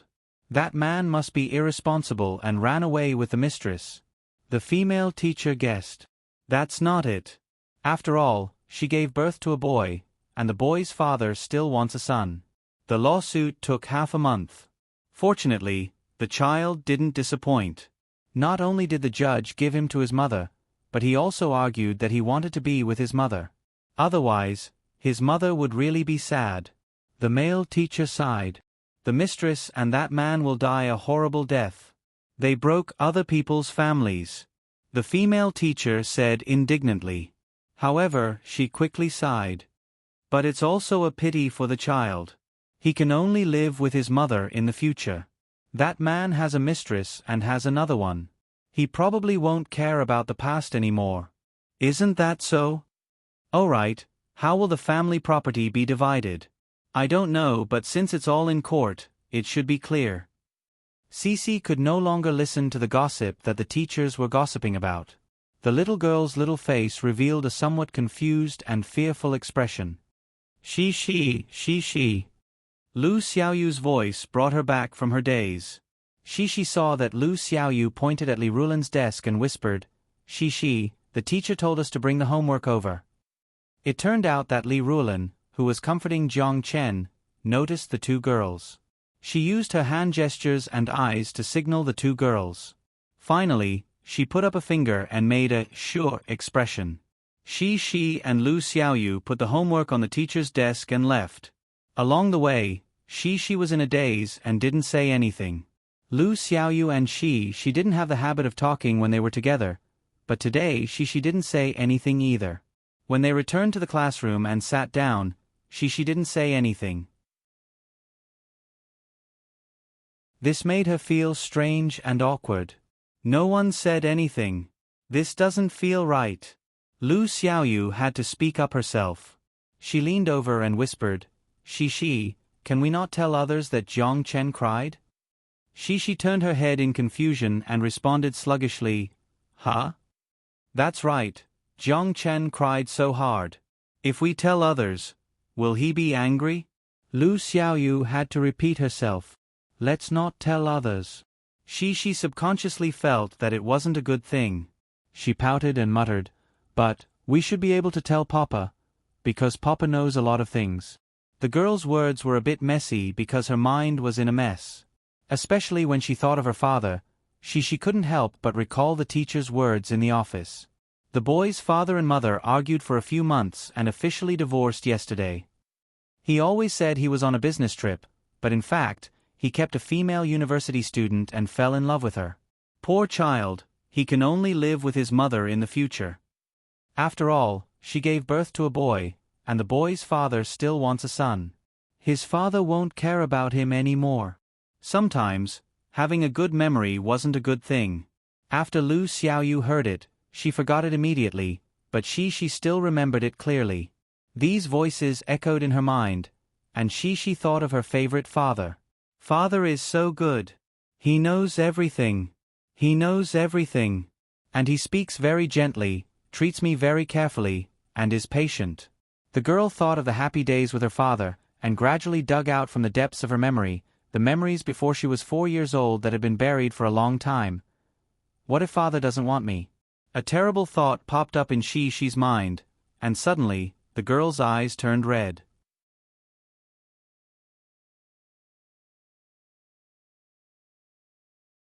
Chapter 1234. When she came home in the evening, her father, who had come to pick them up, had already noticed her unusual behavior. Of course, she didn't like to talk, so Yang Yi couldn't hear his daughter's chatter. Naturally, he could sense that something was wrong. Yang Yi first asked Shi, but the little girl pouted and didn't want to say anything. Then Yang Yi looked at Lan Xian in confusion, and Lan Xian also scratched her head with a puzzled look. Obviously, she didn't tell Lan Xian about her feelings. A little girl at this age would have a little bit of personal emotions. Yang Yi didn't ask any more questions. Instead, he sent the 2 little girls home. Then, he called Cici, who had just returned home, and brought her to the living room. He sat down on the sofa and had a one-on-one talk with her. Murphy also noticed the abnormality. She frowned in confusion and made eye contact with Yang Yi. What's going on? Yang Yi shook his head gently and signaled her with his eyes to take Tong Tong to the side hall, in case she refused to say what was on her mind. Of course, Yang Yi knew that Murphy would definitely run to the stairs to eavesdrop on them, given her concern for Shi. The noise from behind also confirmed his guess. What happened at school? Did someone bully you? Yang Yi was actually most worried about this situation. Although Lan Xian said that nothing special had happened, he was still worried. He said half-jokingly, Did someone say that you can't tell your father, or else I'll beat you? Don't be afraid, Dad will protect you. In this world, who is more powerful than your dad? Am I right? No one can beat your dad. She listened to her father's words and became sadder. He saw that the little girl's tears were starting to fall. Her delicate little face was like a pear blossom in the rain, which made people feel a sense of pity for her. Did someone really bully you? Which little bastard? Or which lord? Yang Yi's heart was instantly filled with anger. Although he still held it in and asked Cici in a gentle voice so as not to scare the little girl, the veins on his fists that were placed beside his legs were already popping out. No. She hugged her father's hand and shook her head while sobbing. She was so choked up that her voice sounded nasal. No. Yang Yi was confused. He gently patted Shi's little hand and wiped away Shi's tears. His heart ached as he coaxed her. Okay, don't cry. Come, let Daddy hug you. If you feel wronged, tell Daddy. I don't know why you're crying like this. Daddy is very worried about you, you know? She threw herself into her father's arms.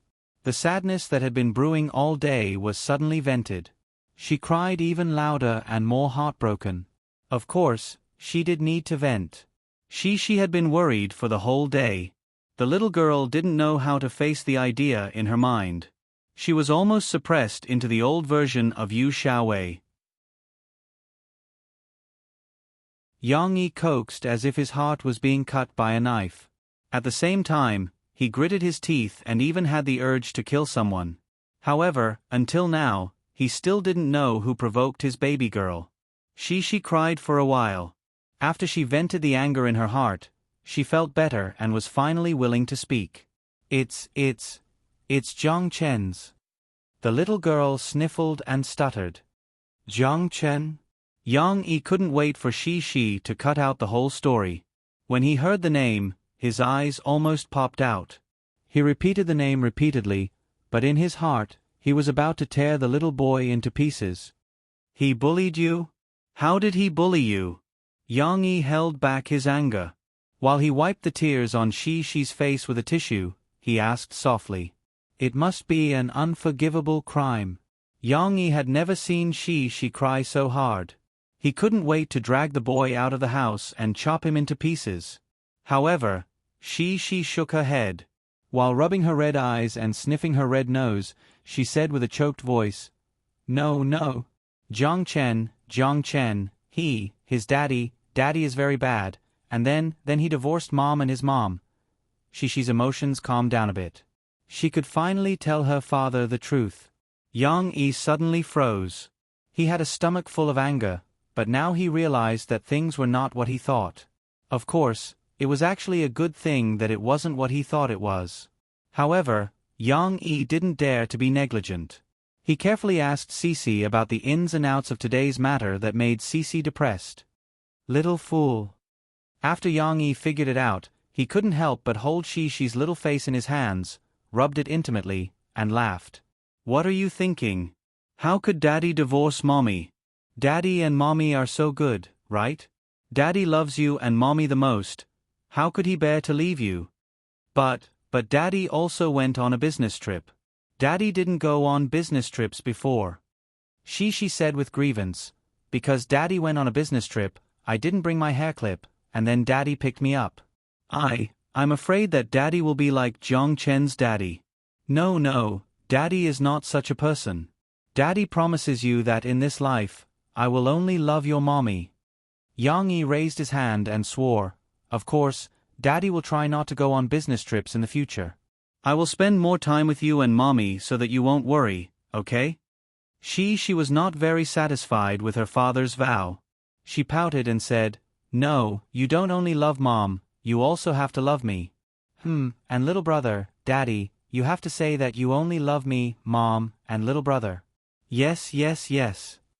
Yang Yi was a bit dumbfounded and swore again. With her father's promise, she was obviously relieved, but at this time, the little girl didn't smile happily. Instead, she squeezed more into her father's arms. She took her father's hand and let him hold her tightly. Yang Yi thought that she was particularly insecure today, so he simply stayed with her for a while. Little fool, don't think too much in the future.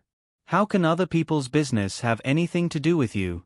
Of course, Jiang Chen is also very pitiful, but our family is still very happy. Daddy and Mommy both love you very much. Yang Yi softly persuaded. What Yang Yi didn't know was that Cici wanted to tell her father what she had been holding back all day.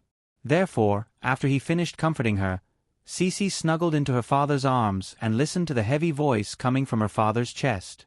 She also couldn't wait to say, Papa, let me tell you. When I thought about you divorcing Mama today, I was scared out of my wits.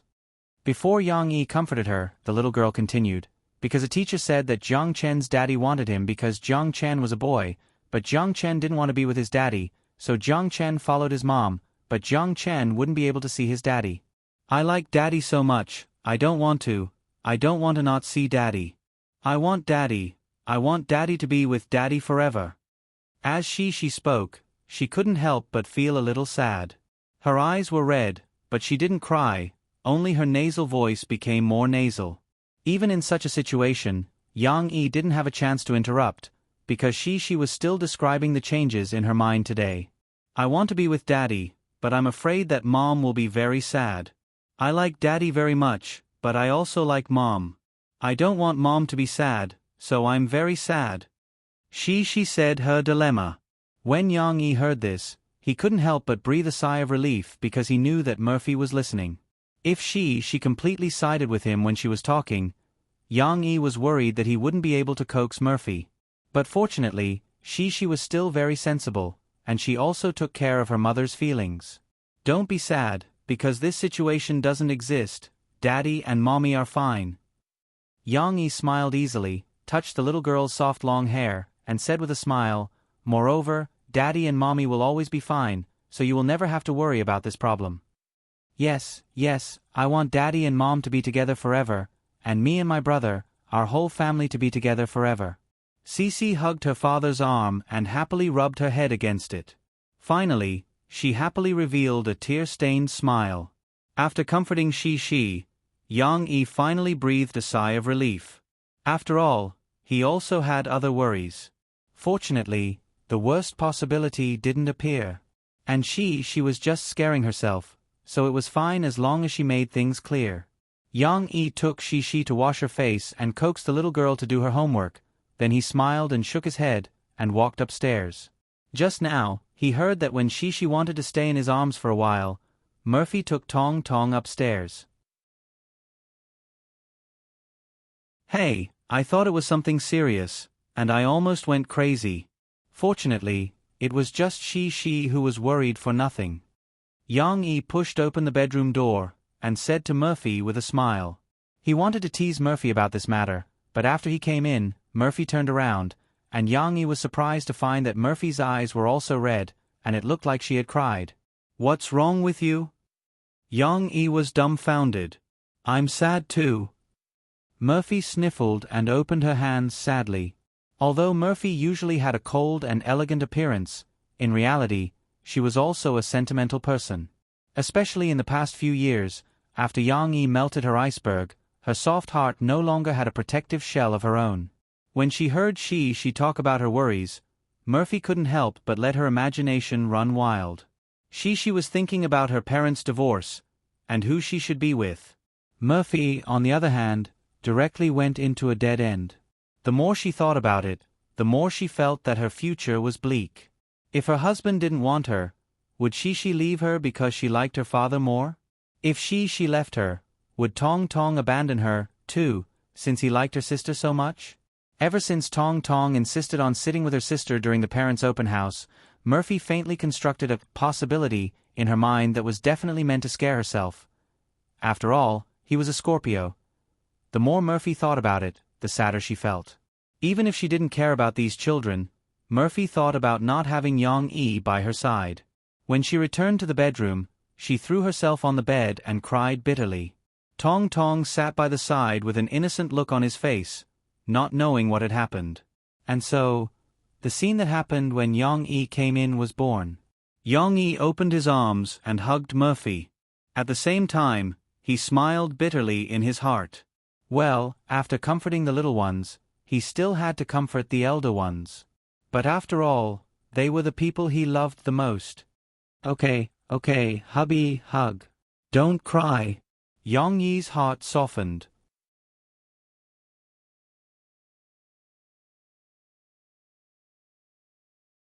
Chapter 1235. In order to make it up to Shi, who was worried sick, Yang-yi made time for the weekend to take her to the largest bookstore in Zhongqing. After all, it had been a long time since Yang-yi had accompanied her to go shopping. Moreover, Shi had grown up a little, so it was time for her to read some meaningful books. She couldn't always read children's books. She was addicted to stories but lacked the influence of literature. Because the weather in Zhongqing was very cold, she couldn't go out in a pretty but thin dress like before. But it didn't matter. Even if she wore a sweater and long pants, the little girl's slender and thin body could still hold them up easily. Especially today, when she went to the bookstore with her parents, the little girl was in a good mood. She giggled and skipped in front of them. Her lively figure was so cute that it made people want to pinch her cheeks. Little Momo was infected by his sister's vigor. He struggled out of his mother's embrace, his little but shaking as he happily ran towards his sister. As the little fellow ran, he anxiously shouted, "Wait for me, sister, wait for me." It wasn't until he stuffed his little hand into his sister's hand that he felt relieved and giggled. "But, if I hold your hand, how can I find books to read?" Cece's big eyes curved into crescents as she said to little Momo, Oh, that's right, that's right." Tong Tong was faced with a difficult problem. After thinking for a while, he still couldn't think of an answer. He frowned and pouted, not knowing how to answer. But he didn't want to let go of his sister's hand. Of course, this problem was solved when his parents came up. With his parents by his side, Tong Tong was very safe. When his sister was flipping through some of the children's books on the bookshelf, the little fellow had been curiously looking left and right. There were still many children around, but they were all older than him. Moreover, most of them were big brothers. He didn't even see a girl as beautiful as his sister. Interestingly, those big brothers and sisters were sitting on the ground reading. When he looked over, they looked over cautiously, as if they were afraid that he would scold them. "Isn't it dirty?" A thought that didn't belong to him sprouted in Tong Tong's mind. Although the other children were older than him, they were still children. When Tong Tong came to the dwarf kingdom, he inexplicably grinned and giggled. However, after seeing all these new things around him, little Momo looked at his sister curiously. With his small stature, he could only press his hands on the bookshelf and tilt his head up to look at his sister from below. This was a new way of playing. Tong Tong found his own happiness. The little boy walked along the bookshelf and squeezed to his sister's side. This way, he could peek at his sister's focused expression through the corners of the books. Hee hee. Tong Tong laughed contentedly and even used his little butt to nudge his sister. However, she only felt that she was nudged. The little girl was immersed in the story and didn't have any reaction. Murphy, on the other hand, was absent-mindedly flipping through the children's books. From time to time, she would glance at Tong Tong to prevent him from running away to play. When she saw this scene, she laughed and rubbed Tong Tong's little head. Yang Yi, who had disappeared for a while, reappeared. He had gone to look for books for Shi.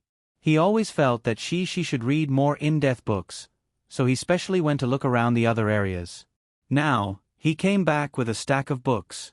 Shi, come and take a look at these books. Do you like them? Yang Yi smiled and said to Shi as he placed the books he found on the bookshelf. What books? Shi reluctantly moved her gaze away from the children's books in her hands and curiously looked at the books her father brought over. This is a children's encyclopedia. Yang Yi smiled and picked up a thick tome. He said to Shi, its content is all-encompassing. Look, it talks about nature, such as how a mother lion moved with her baby. It also talks about art, such as the piano, guitar, or violin that we learned, how these instruments were born, and some historical stories.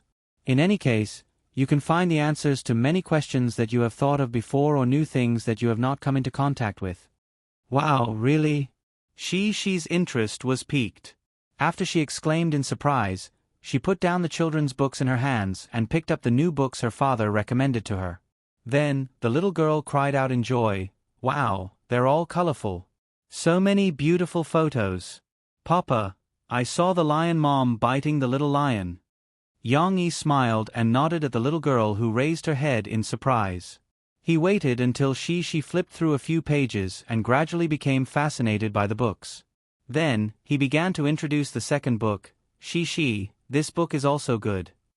The largest bookstore in Jiangqing was very large, and the atmosphere of reading was very strong. Although Yang Yi only brought Shi to buy books, in the process of constantly flipping through the books and looking for books, they were influenced by the other children and adults who loved books in the bookstore. Even little Momo ended up flipping through a picture book that her sister had put back with great interest. This children's book was suitable for children above the age of 6 because it had a lot of words.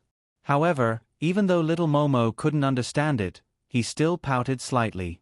Like a leader reviewing a document, he hastily reviewed the illustration on the cover. Then, he imitated his sister and flipped to the next page to continue reading. In the end, When Yang Yi pushed a pile of books in his trolley to the front desk to buy them, Tong Tong ran over with a children's book in his little hands and handed it to his father. "You want to buy books too?" Yang Yi asked him, amused. Little rascal nodded solemnly. Of course, he wanted to buy books. Otherwise, why would he hand it to his father? Tong Tong, who used to shop with his father and sister, knew that he could not be reserved when he wanted something.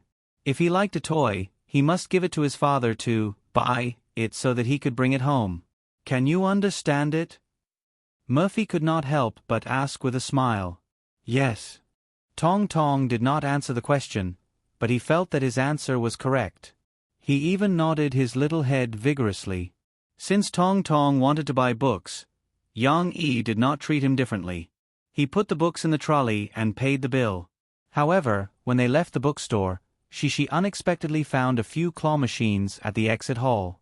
She had seen these machines in the cinema in the university town before.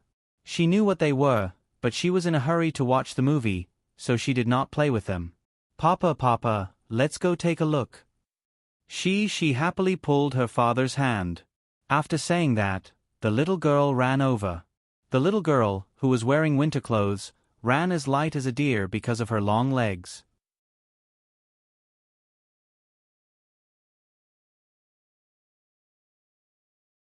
Chapter 1236. Claw Machines. Yang Yi remembered that in his previous life, when the sharing economy was just starting to rise, he seemed to have seen someone mention the concept of a shared claw machine in the newspaper, although it seemed to be just a ride on the popularity. Of course, that was built on the background of mobile payment being quite developed. Yang Yi chuckled softly and threw the memory to the back of his mind. He walked behind Shi and saw that the little girl was curiously looking at a couple who were claw machines. Of course, she was looking at how someone was using a small joystick to move the claw machine. "Do you want to play?" Yang Yi smiled as he rubbed Shi's little head and asked. The dolls in the claw machine were not good looking, and the workmanship was not as good as the ones made by Yang Yi's own toy factory. After all, copyright was very strict in this world, and the manufacturers also had to consider the cost. They could only choose dolls with lower copyright fees, which were often not sold well in the market. Naturally, the dolls in the claw machine were very ordinary, and only one or two of them were good-looking. They were used as bait to attract customers. However, the plushies only accounted for less than half of the fun. Wasn't the process of picking the plushies and the sense of accomplishment that came with it the most important part?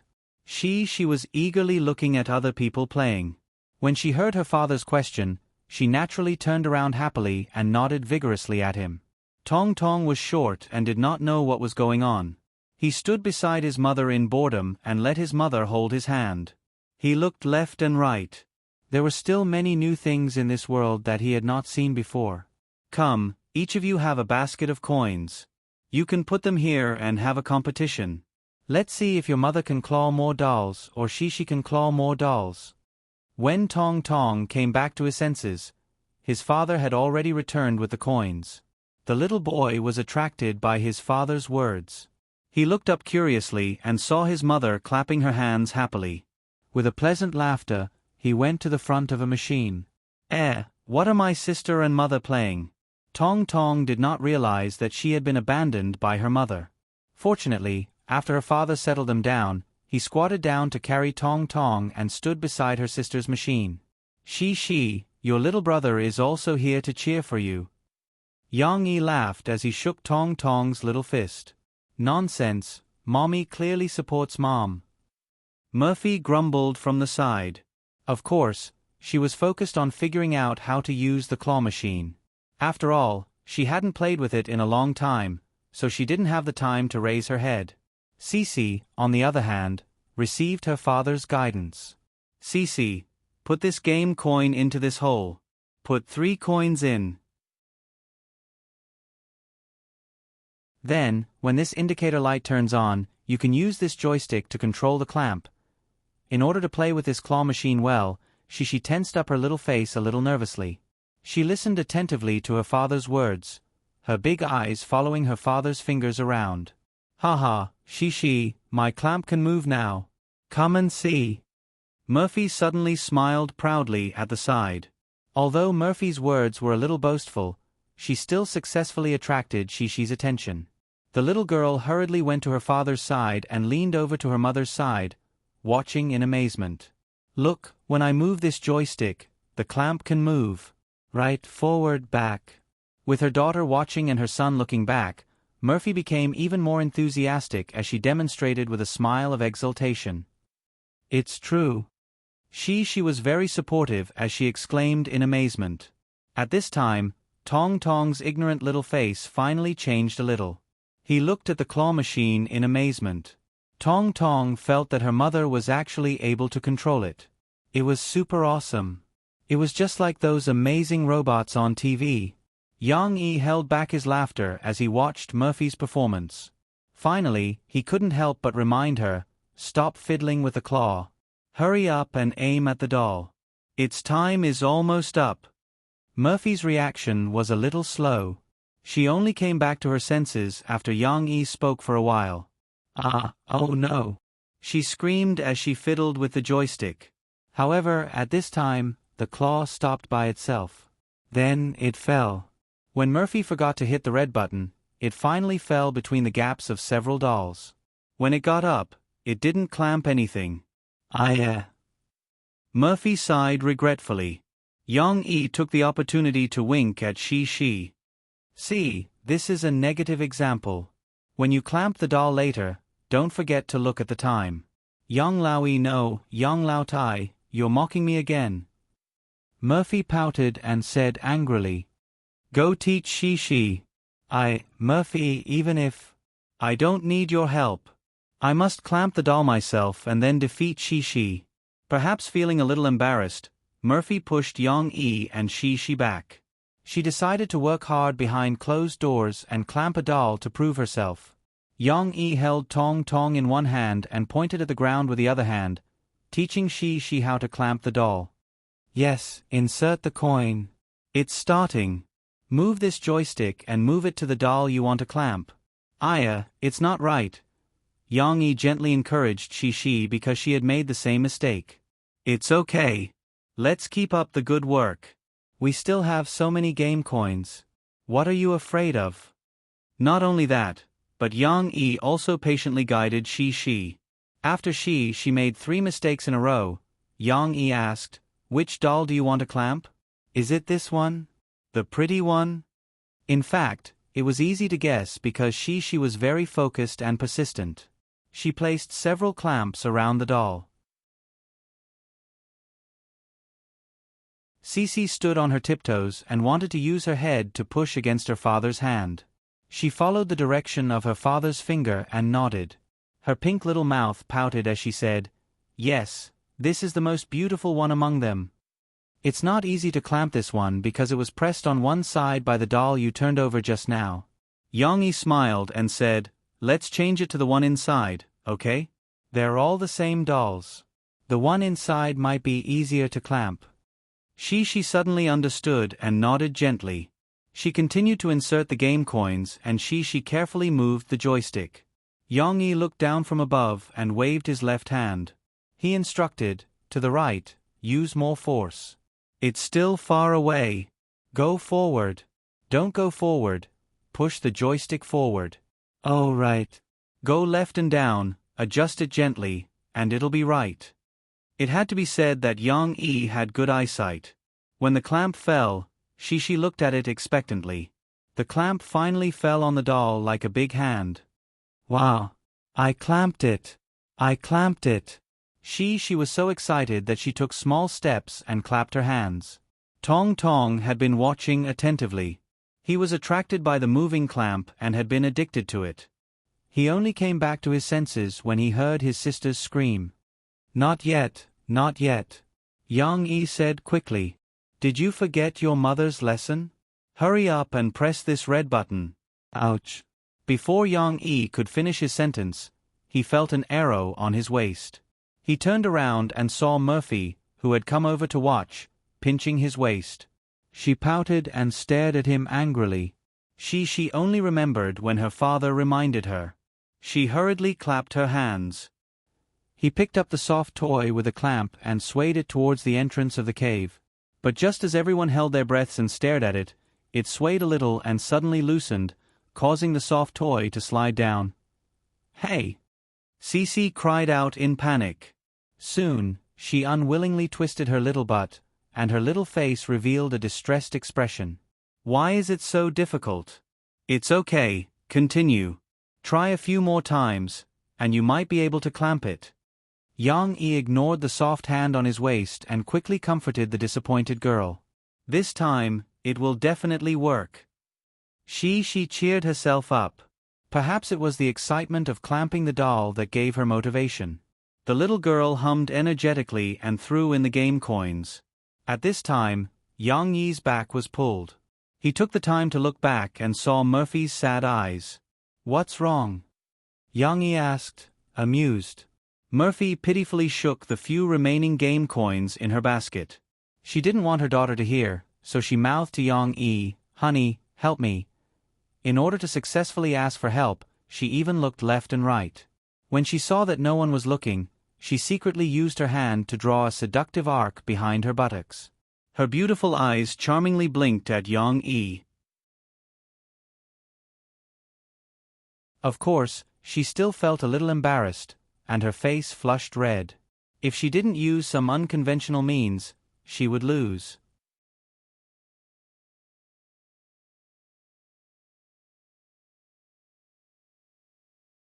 Chapter 1237.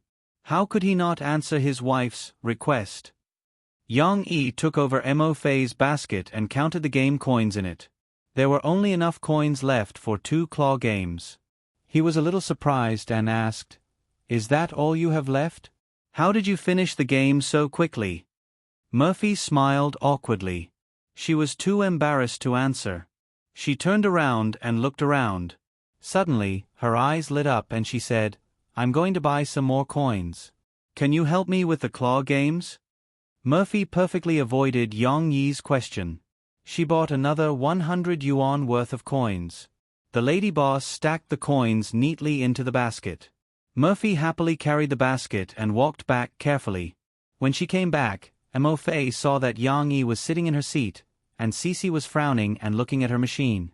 What was interesting was that little Momo, who was next to her, got out of his father's arms at some point. He ignored his father and stood next to his sister.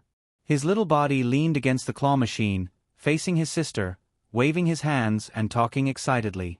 At this moment, Tong Tong looked like a little strategist who was giving advice to his sister. Mo Fei suddenly felt a little curious. She carefully held the basket and leaned closer to listen. Want to become bigger, wow. No one knew what little Momo had said before, but now he began to make threatening gestures like a little dinosaur. He opened his little hands and mouth, first making a strange cry, then babbling a bunch of words that no one could understand. Finally, he said with a snort, then, a lot, and so on. He even stood on his tiptoes and raised his hands to gesture. Murphy was confused. She could not help but ask, "Mommy, what are you talking about?" At this moment, Tong Tong noticed his mother. He held the claw machine with one hand and jumped up and down happily. He seemed to be having a lot of fun. Cece, on the other hand, kindly explained to her mother, "Mama, little brother is telling me a story. He said that this claw will become very big, just like a very, very big bird, and then it will catch us all in the sky." Huh? Murphy was dumbfounded. How could it be explained like that? But the claw can't become bigger. After she finished telling her mother, she frowned and muttered in distress, "If it can't become bigger, I won't be able to hold on to my doll." Tong Tong looked at his sister and then at his mother. He opened his small hands and gestured. He said seriously, "It can become bigger. Then give it to my sister." Murphy did not know whether to laugh or cry as she shook her head. She grabbed a few handfuls of game coins from the basket and stuffed them into Shi's basket on the claw machine's console. She said, "Then you two can slowly study it and see if you can make the claw bigger." She came to Yang Yi's side and held the basket. She asked curiously, "How was it? Did you catch it?" Yang-yi was sitting on the ground in a daze. When he saw Murphy coming back, he quickly took the game coins from her basket and smiled helplessly. "It's not that easy. I was just trying to see how strong the claw is. Now, it's time to show my true strength." Murphy looked at Yang-yi suspiciously. She did not know why, but she felt that Yang-yi was a little guilty. Yang-yi was indeed guilty.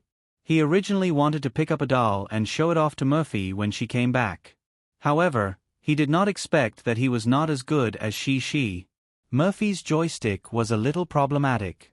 It was not linear, and it was very unstable. When she was manipulating it, there would always be large swings, causing the position to deviate.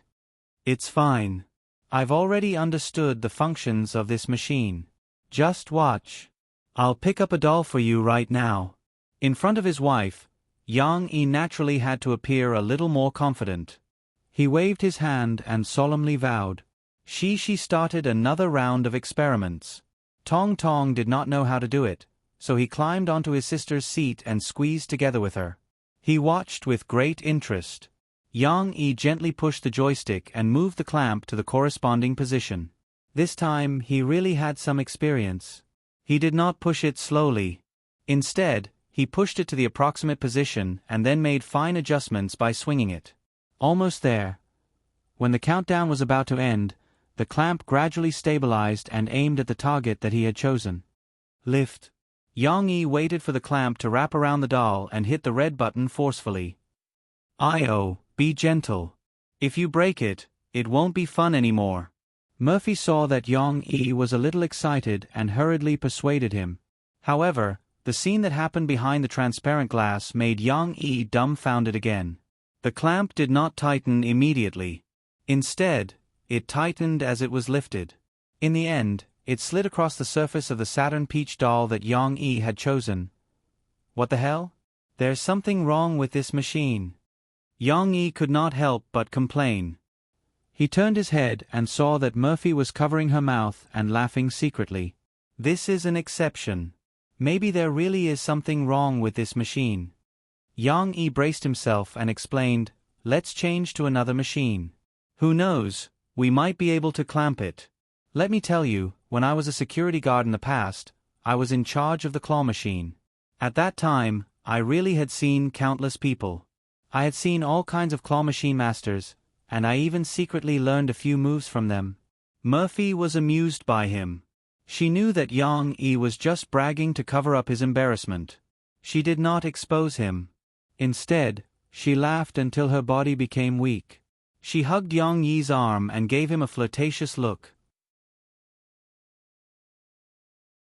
Yang-yi and Murphy switched to the left side of she and the rest, which was the claw machine that the couple had played with earlier. However, Yang-yi was not as good as he had been bragging. After the first few rounds, Yang-yi still could not clamp the doll. "This is a new machine.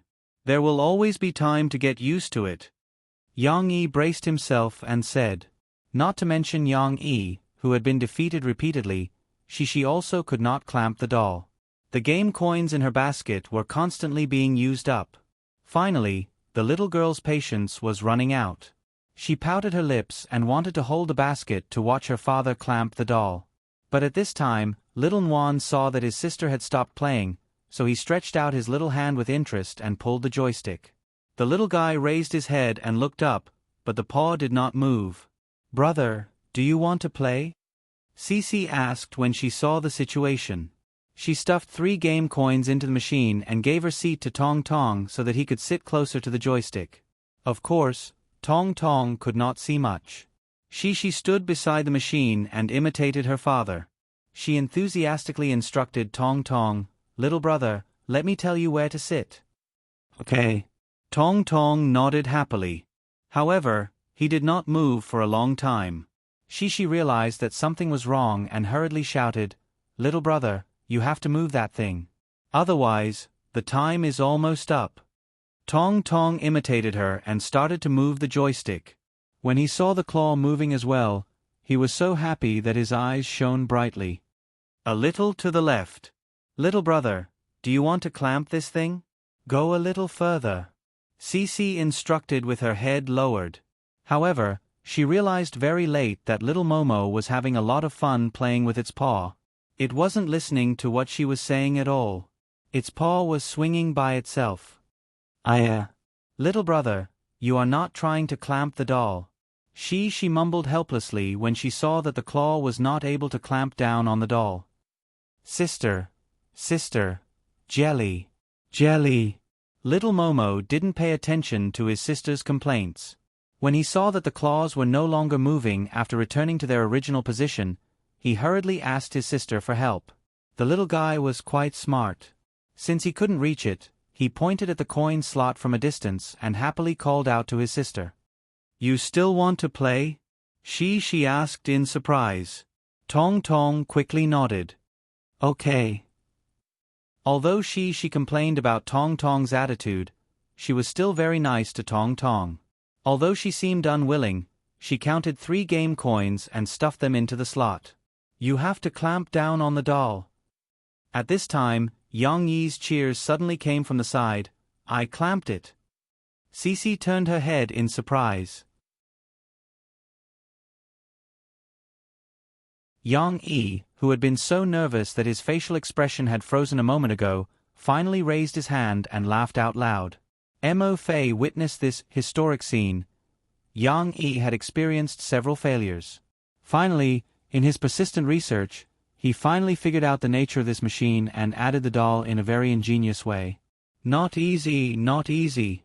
Murphy bent down and picked up the doll from the bottom. She held it up happily and smiled at Yang Yi. Yang Yi also felt that it was not easy. He had failed so many times that he felt a little ashamed. He was too embarrassed to face Murphy and Shi. Fortunately, he finally succeeded once. For this reason, Yang Yi couldn't help but smile proudly to Mo Fei and boasted. In fact, it's very simple. You just need to grasp the rhythm of its claw movement. When Shi saw that her mother had obtained the doll, she could not stand still. She quickly carried her basket and walked towards her father. Papa, can you help me? Behind her, Tong Tong was still playing with the joystick. He looked at the claw that could change shape and was very happy.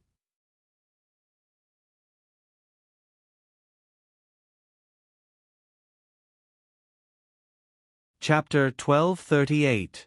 Yang Yi, Murphy, and the children were still secretly photographed by the paparazzi when they were on campus, in the bookstore, or when they were shopping. However, they didn't care. As long as the paparazzi didn't go overboard, Yang Yi and Murphy were now very calm and ignored those cameras. The proper media wasn't very interested in the private lives of celebrities. However, some entertainment tabloids were very keen to report on Yang Yi and Murphy's sweet days. They also knew that it was very boring to just report such news. So, they simply took some news of celebrities having an affair and put it together with Yang Yi's news on the same page and reported it together. Thus, there was this situation. The first half of the news was XXX Hotel Secret Meeting Fierce Man, Intimate Actions Intimate, and the second half of the news was Yang Yi and Murphy playing dolls with children, forgetting themselves and ignoring the paparazzi's secret photos. It was a clear stream. Of course, many online media would still repost such news. After all, they could have an unlimited number of sections. Yang Yi and Murphy's fans were very calm. Is this considered news? When did Yang Yi come out to play by himself? That's called news, okay? However, at the beginning of December, when the attention Yang Yi and Murphy received slightly decreased, an old musician and music critic, Lu Shifang, who once had a conflict with Yang Yi and Murphy, began to bombard Yang Yi on micro-broadcasting. Yang Yi is the most shameless and heartless liar I have ever seen. Liar? What did Yang Yi do to make this irrelevant person call him a liar? Moreover, she scolded him so harshly? Looking at the text and pictures below Lu Shifang's long micro-broadcasting post, one would know. It turned out that Lu Shifang had collected a bunch of information from somewhere to expose Yang Yi's true colors. Yang Yi was very stingy, heartless, and never willing to do charity. First, Lu Shifang first posted a screenshot of a web page, pointing out that in the news about Yang Yi's charity or donations over the years, there was no clear amount of donations. Then, Lu Shifang took out a few screenshots of interviews with the former Extreme Challenge crew members, those who had jumped ship to Xingyao. In the video subtitles and Lu Shifeng's description, these witnesses pointed out that at the charity gala held in the last episode of the first season of Extreme Challenge, although Yang Yi donated books, he didn't donate money. Lu Shifeng's words that bombarded Yang Yi showed disdain. He pointed out that although Yang Yi donated a sum of money in the name of Hua Yi Brothers money might have been deducted from the reasonable income of their stars. Lu Shifeng believed that Yang Yi was already worth billions at that time, yet he was reluctant to donate this little bit of money. He deliberately used the name of the company to replace himself. Who knew how many tricks he had played in the middle? It was really not right. Of course, it wasn't just this bit of evidence. Lu Shifeng also listed 2 public welfare funds that Yang Yi had personally set up, the Children's Book Author Support Fund and the Sahara Rural Development Public Welfare Foundation. Although these 2 funds are non-profit, their purpose isn't that simple. The authors supported by the Children's Book Author Support Fund have to sign a contract with Yang Yi's own publishing house. The money they earn has to be shared with the publishing house, not to mention the Sahara Rural Development Public Welfare Foundation. Teach others to open a shop on his Taobao Mall. If you want to do public welfare, please set up some charity funds that can really help others and don't ask for anything in return. Don't sell dog meat under false pretenses. It's disgusting. Lu Shifeng bombarded Yang Yi mercilessly. Obviously, with the strength of Lu Shifeng, an old musician and music critic who was paid to do things, there was no way to get so much evidence and write such a voluminous denunciation. When this explosive micro-broadcast was spread, many people with discerning eyes could guess that there was definitely someone behind Lu Shifeng's actions. And from the looks of the few employees who had jumped ship, the instigator should be related to Xingyao Production or Xiongnan TV station. However, the ordinary people were blind. Many netizens who didn't like Yang Yi, or many netizens who hated the rich, after roughly reading this long micro-broadcasting, couldn't help but follow the crusade against Yang Yi. So that's how it is. You can't bear to donate money to the children in the mountains, and you even use the company's name to make it cheap. But you're willing to invest a lot of money in a fund that's beneficial to yourself. You're taking all the fame and benefits. How can there be such a good thing? I thought Yang Yi was a clear stream, but now it seems that he's a businessman through and through. He's only interested in profits. I'm really disgusted. He's so scheming for a public welfare event. I just want to ask if the money donated by the company has been donated? Zhongxing Production is also Yang Yi's. If the people under him do the accounts, maybe the donated money hasn't been touched, right? Speaking of which, Brother Hua Yi's company isn't very clean, right? Yang Huan and Guazi have a good relationship with Yang Yi, and Thousand Miles Chuan Shu, who used to be very popular, seems to have disappeared in the past 6 months? Could it be that he angered Yang Yi and was frozen? It seems that this company is just a money-making tool for Yang Yi. What brother? Humph bah. He's just putting on a show for charity. I wonder if his love with Murphy is also a show. Could it be that the 2 of them are just pretending to be together?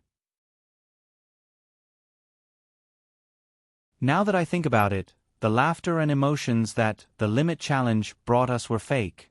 It's so disgusting. Let's talk about something that Teacher Lu missed.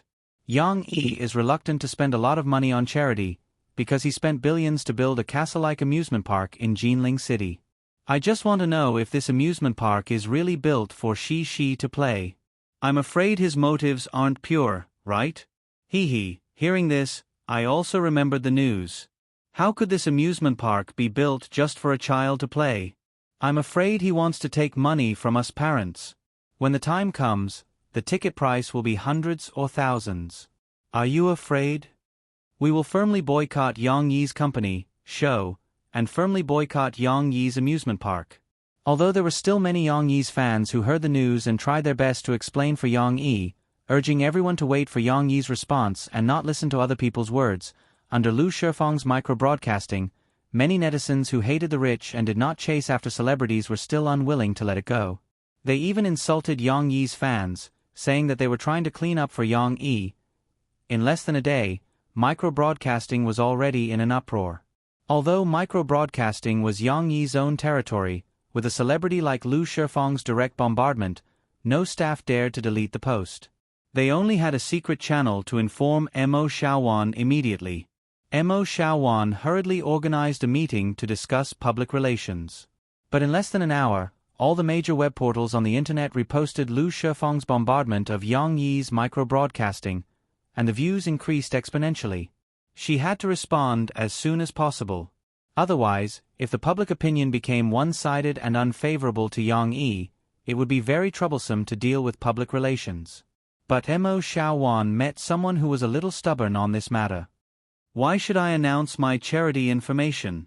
To prove that I'm not the kind of person he said I am, to prove that I'm a great philanthropist who does charity every month and every year? Yang Yi frowned and asked, charity should be something that both parties are willing to do. If I want to do charity, fine, I'll do it. It has nothing to do with Lu Shifeng. What right does she have to question whether I donated money? Donating money is a favor. Even if I don't donate, it's my duty. Yang Yi was very disgusted by news that forced entrepreneurs and celebrities to donate money. Although he also felt that it was right to give back to society after earning money, the way these news forced him to do so was unreasonable. So, in the past few years, he had indeed done a lot of charity and donated a lot of money. But Yang Yi really didn't use his own name, because he didn't want to cause an uproar. He also didn't want his own private actions to put pressure on others. Wasn't it enough to do charity as long as he lived up to his own conscience? Did he have to put on a show?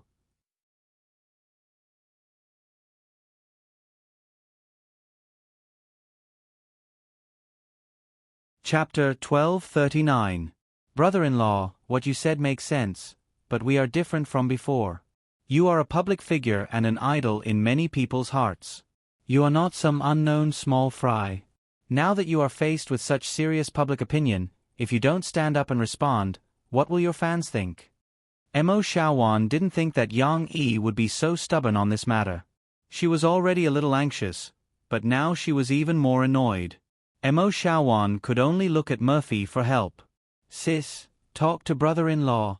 However, what Mo Xiaowan didn't know was that her cousin, who used to have a queenly aura and a queenly style of doing things, had already put away her claws and fangs, and was comfortably snuggling up to Yang Yi as the little woman behind him.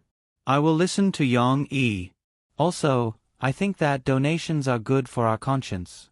We don't need other people's approval. Mo Fei smiled, reached out, and put her slender hand into Yang Yi's big hand, letting him hold her hand. She then looked at Yang Yi and said softly, Brother Yang Yi, I'm sorry. But the logic of solving a problem shouldn't be like this. Now that we are being slandered, are we just going to let it go? Sit back and do nothing? Let others criticize us? Mo Xiaowan scratched her shoulder-length hair and said speechlessly. Yang Yi shook his head and said calmly, Of course we won't let it go. Why did the company hire a group of lawyers? Don't leave a single one of them behind. Sending a lawyer's letter can only scare Lu Shifeng. It can't solve the public opinion problem. Mo Xiaowan said, not knowing whether to laugh or cry. After the news of Lu Shifeng bombarding Yang Yi spread, it didn't take half a day for many media outlets to repost it and discuss it. Some extreme media outlets, in order to ride on the hot topic and attract attention, deliberately said things that hadn't been confirmed yet. With Yang Yi's donation fraud as the keynote, they started to discuss the artist's ethics. As for the slightly more neutral media outlets, they first explained that the news hadn't been confirmed yet.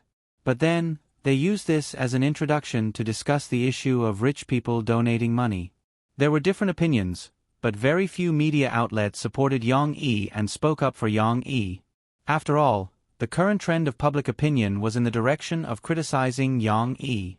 If a media outlet defended Yang Yi, it might easily be attacked by some angry onlookers. Are you retarded editors trying to clear Yang Yi's name? Mo Xiaowan couldn't convince Yang Yi and Murphy in such a short time. She could only release a micro-broadcast to the public in the name of her studio. Of course, just a few lines of text was not persuasive at all. But just as Mo Xiaowan was having a headache trying to convince Yang Yi and Murphy, on the internet and micro-broadcast, without informing Yang Yi, there was a group of people who started to argue for Yang Yi. Chen Yi-jier expressed on his personal micro-broadcast, "Yang Yi and Murphy are the most peaceful, low-key, and life-loving celebrities I've ever met. Because of our musical interests, I've become very good friends with the couple. I don't know much about other things, but I know one thing for sure. During the recording of the first season of China's Voice, there was an event in the middle for the promoted contestants to sing for the disaster areas. Although Yang Yi didn't have time to come personally, from what I know, he arranged for people to send a batch of daily necessities worth 2 million. He also sent someone to supervise and ensure that the necessities were distributed to the victims. The media didn't report about this because Yang Yi requested not to publicize it. So, if you say that Yang Yi is too selfish and doesn't do charity, I don't believe it." The most loyal person was Zhu Jie. He directly scolded Lu Shifeng on micro-broadcast, "Teacher Lu, do you think I don't know what kind of trash you are? In the past, when Tianmei Entertainment didn't give you any red packets, many artists' records were slandered by you. When Sister Murphy signed a management contract with our company, she was also scolded by you. Now you want to slander my brother Yang?" Zhu Jie's next micro-broadcast also exposed an important piece of information. "I remember very clearly that during the last episode of the first season of the Limit Challenge last year, Brother Yang brought his daughter, Shi, along. Although it was a family ticket, Brother Yang still brought a batch of books and donated them to the children in the mountainous areas with Shi. Apart from that, Brother Yang also donated 2 sums of money. One was in the name of his company to help Yang Huan and Guazi, who didn't have much money at that time. The other was in the name of Shi. Not many people know about this, but if you want to investigate, you can still find out. Those traitorous staff members weren't even considered marginal people at that time. What the hell do they know?" In order to support Yang Yi, Zhu Jie even cursed repeatedly. However, his fans were a group of young people with distinctive personalities. Not only did they not feel disgusted, they even yelled and helped Zhu Jie scold Lu Shifeng. Several guests of the Limit Challenge, such as Jie Yuchen, Dan Hongkue, and other big stars, were wise to protect themselves at first and remain silent. However, after Zhu Jie spoke, they could not sit still and reposted Zhu Jie's micro-broadcast. Although they were not as excited as Zhu Jie, and did not even share the description of the repost, this behavior was in itself silently supporting Yang Yi. In addition to the comments of the celebrities, many people also talked about their stories with Yang Yi. For example, the general manager of Sahara Publishing House, Lu Benji, also asked the official micro-broadcast of the publishing house to clarify for Yang Yi. Authors who had changed their lives because of the Children's Book Author Support Fund, such as Yu Ying, could not help but speak up on the micro-broadcast to defend Yang Yi. However, after all, their influence was relatively low, and not many people saw the micro-broadcast they sent out. However, because of some clever media interviews, that night, an article titled, "Yang Yi's Sahara Rural Development Public Welfare Fund is Only for Personal Gain? Farmer. I'd rather have a few more of such public welfare funds," once again strongly refuted Lu Shifeng's point of view. There was no doubt about the authority of this report because it came from the official micro-broadcast of Yangqing Evening News, a media with an official background. In the report, the reporter interviewed several farmers who had been helped by the Sahara Rural Development Public Welfare Fund and learned that this summer, the technical guidance provided by the volunteers in the countryside had been of great help to them. Many farmers had obtained a new sales channel for their agricultural products. And just now, under the reminder of some volunteers, the farmers had prepared in advance and provided more distinctive agricultural products. They had actively stocked up and made a lot of money. The farmers do not know Yang Yi, and they do not know who these great benefactors are who have helped them. However, they recognize the Sahara Rural Development Public Welfare Fund and know that these so-called selfish people have brought them the hope of making a fortune. Bai Guohua of Haidong Village said, "I'd rather have a few more of such public welfare funds if they can let me earn more money in half a year." The next day, although Yang Yi still did not give a positive response, the direction of public opinion gradually changed. Thanks to the support of many people, some positive news reports appeared. The onlookers realized that Yang Yi, who seemed to have become a black-hearted big boss, did not seem to be as bad as they had imagined at the beginning. Things seemed to be turning around. Yang Yi, who was involved, had obviously fallen into a misunderstanding. In the end, Mo Shaowan had to ask Lan Hao Kai for help. Among these people, Lan Hao Kai seemed to be a person with great wisdom. Moreover, Lan Hao Kai and Yang Yi worked closely together. Mo Shaowan felt that perhaps Lan Hao Kai's words would be effective. Lan Hao Kai waited for Yang Yi to come back from sending the children to school before calling him to his villa for tea. "Brother, your way of thinking is wrong." Lan Zhou Kai chuckled and said, "Now, your identity is different. You know that, right? You also need to think from a broader perspective." As Lan Hao Kai spoke, he made a gesture with his hand to separate them. Lan Hao Kai poured tea for Yang Yi, who was drinking tea silently, and said slowly, "You have to know that you are not only representing yourself now. You are also representing your family, your company, and some of the people who need your salary and are related to you. Let me tell you a story. 7 years ago, before my company built our villa area, my Lan family had an uncle who was still a leader in Jiangnan. He said that there was an activity to select some provincial outstanding youth. I would submit your name and do some work to bring back the honor," Lan Hao Kai said with a smile. "I say, what outstanding youth? I am already 30 years old, and you still call me a youth?" At first, I was unwilling. Later, my uncle scolded me, saying that I was stupid. With such an honor, it would be convenient for me to do anything in the future. Later, I thought that there was nothing wrong with it, so I went to receive it. In the end, I found out that among the outstanding youth who received the award, I was the youngest one. Lan Hao Kai laughed and went a little off topic. Back to business, after receiving this honor, the people who sold the houses mentioned my name. Many people knew, "Oh, Lan Hao Kai, I know, that outstanding youth in the province. Your boss is very capable." The business started to get better. Then, in the second year, I took the land of our villa from the city. This honor was more or less useful. The leaders in the city felt that I had the qualifications, so they revealed some information to me. Lan Hao Kai purposely lowered his voice and said to Yang Yi, "I feel that my good luck has a lot to do with this outstanding youth." Of course, Lan Hao Kai also said that on purpose. When he inherited his family business, his net worth was already more than $1 billion. After that, he relied on his own hard work to increase his net worth several times in more than 10 years. How could an honor change that? Actually, I want to tell you that you should not underestimate your personal influence. Even a traditional person like me knows how to hire people to protect me and the public image of my company. You are the same. When others slander you, you can't just sit back and do nothing just because you don't want to make your principles public. If you are called a liar by others, then your company, our company, and the people related to us will also be called liars, right? Will your daughter, Cici, also leave the impression that she's a swindler's daughter in other people's minds? Lan Hao Kai's words finally struck a chord with Yang Yi. Yang Yi, who had been drinking his tea quietly all this time, was finally moved. He frowned and began to think carefully. "And she. Yang Yi sighed helplessly. "Big brother Lan, I understand." On the third day of Lu Shifeng's bombardment of Yang Yi finally responded on his own micro-broadcasting.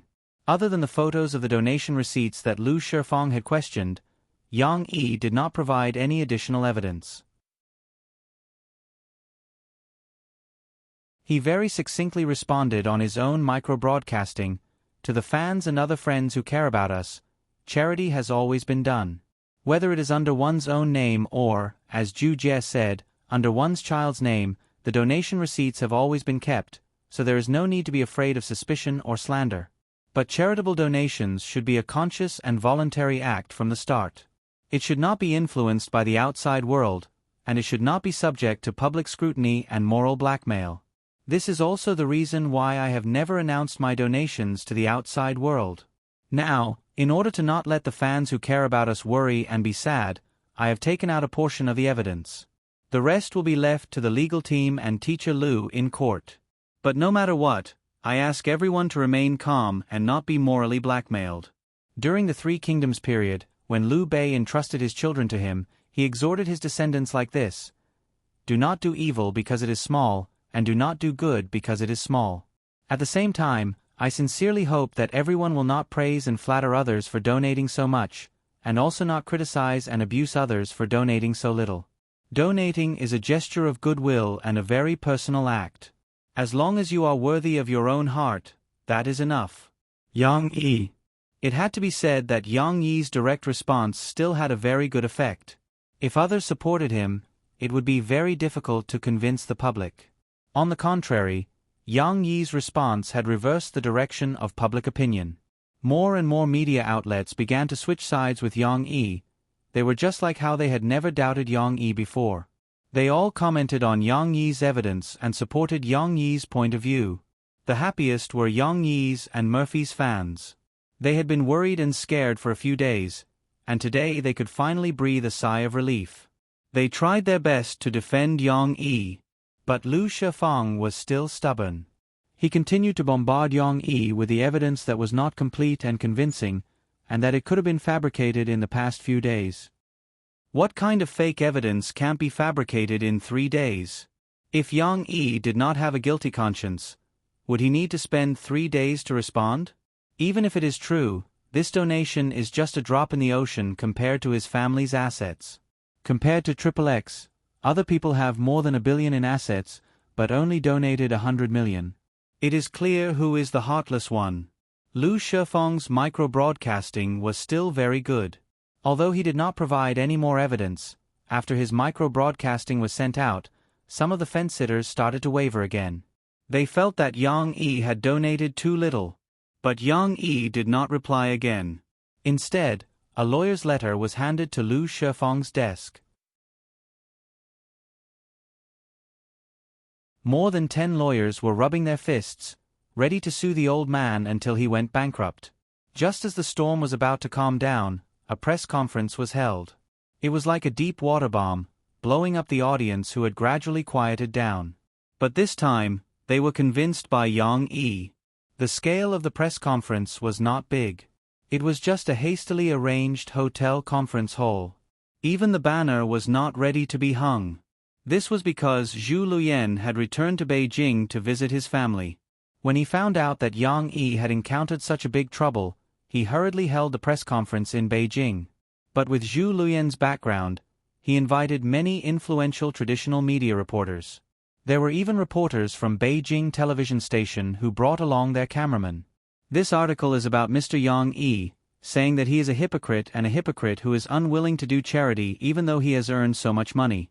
I believe many of our friends in the media have heard about it. Zhu Luyan held up a newspaper and said seriously, "Here, I hope to clarify on behalf of Mr. Yang Yi." Many of the media present looked at him blankly. The surprise and confusion in their eyes were undisguised.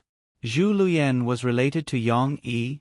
One was one of the top 10 young men in the country, who won the Touching China Group Award last year and was the initiator of Hope Primary School's public welfare project. The other was a singer and businessman. Moreover, the two of them were not in the same place. How could they be related? But Zhu Luyan quickly used pictures, videos, and a detailed donation form to tell them about Yang Yi and himself, or rather, the relationship between him and Hope Primary School's public welfare project. Mr. Yang Yi's donation to Hope Primary School's public welfare project is indeed not much. Since the first 2 million 3 years ago, he has only donated 2 million every month. If we include the additional donations he made several times because Hope Primary School had large-scale public welfare projects, Mr. Yang Yi has only donated a total of 114 million to Hope Primary School in 3 years.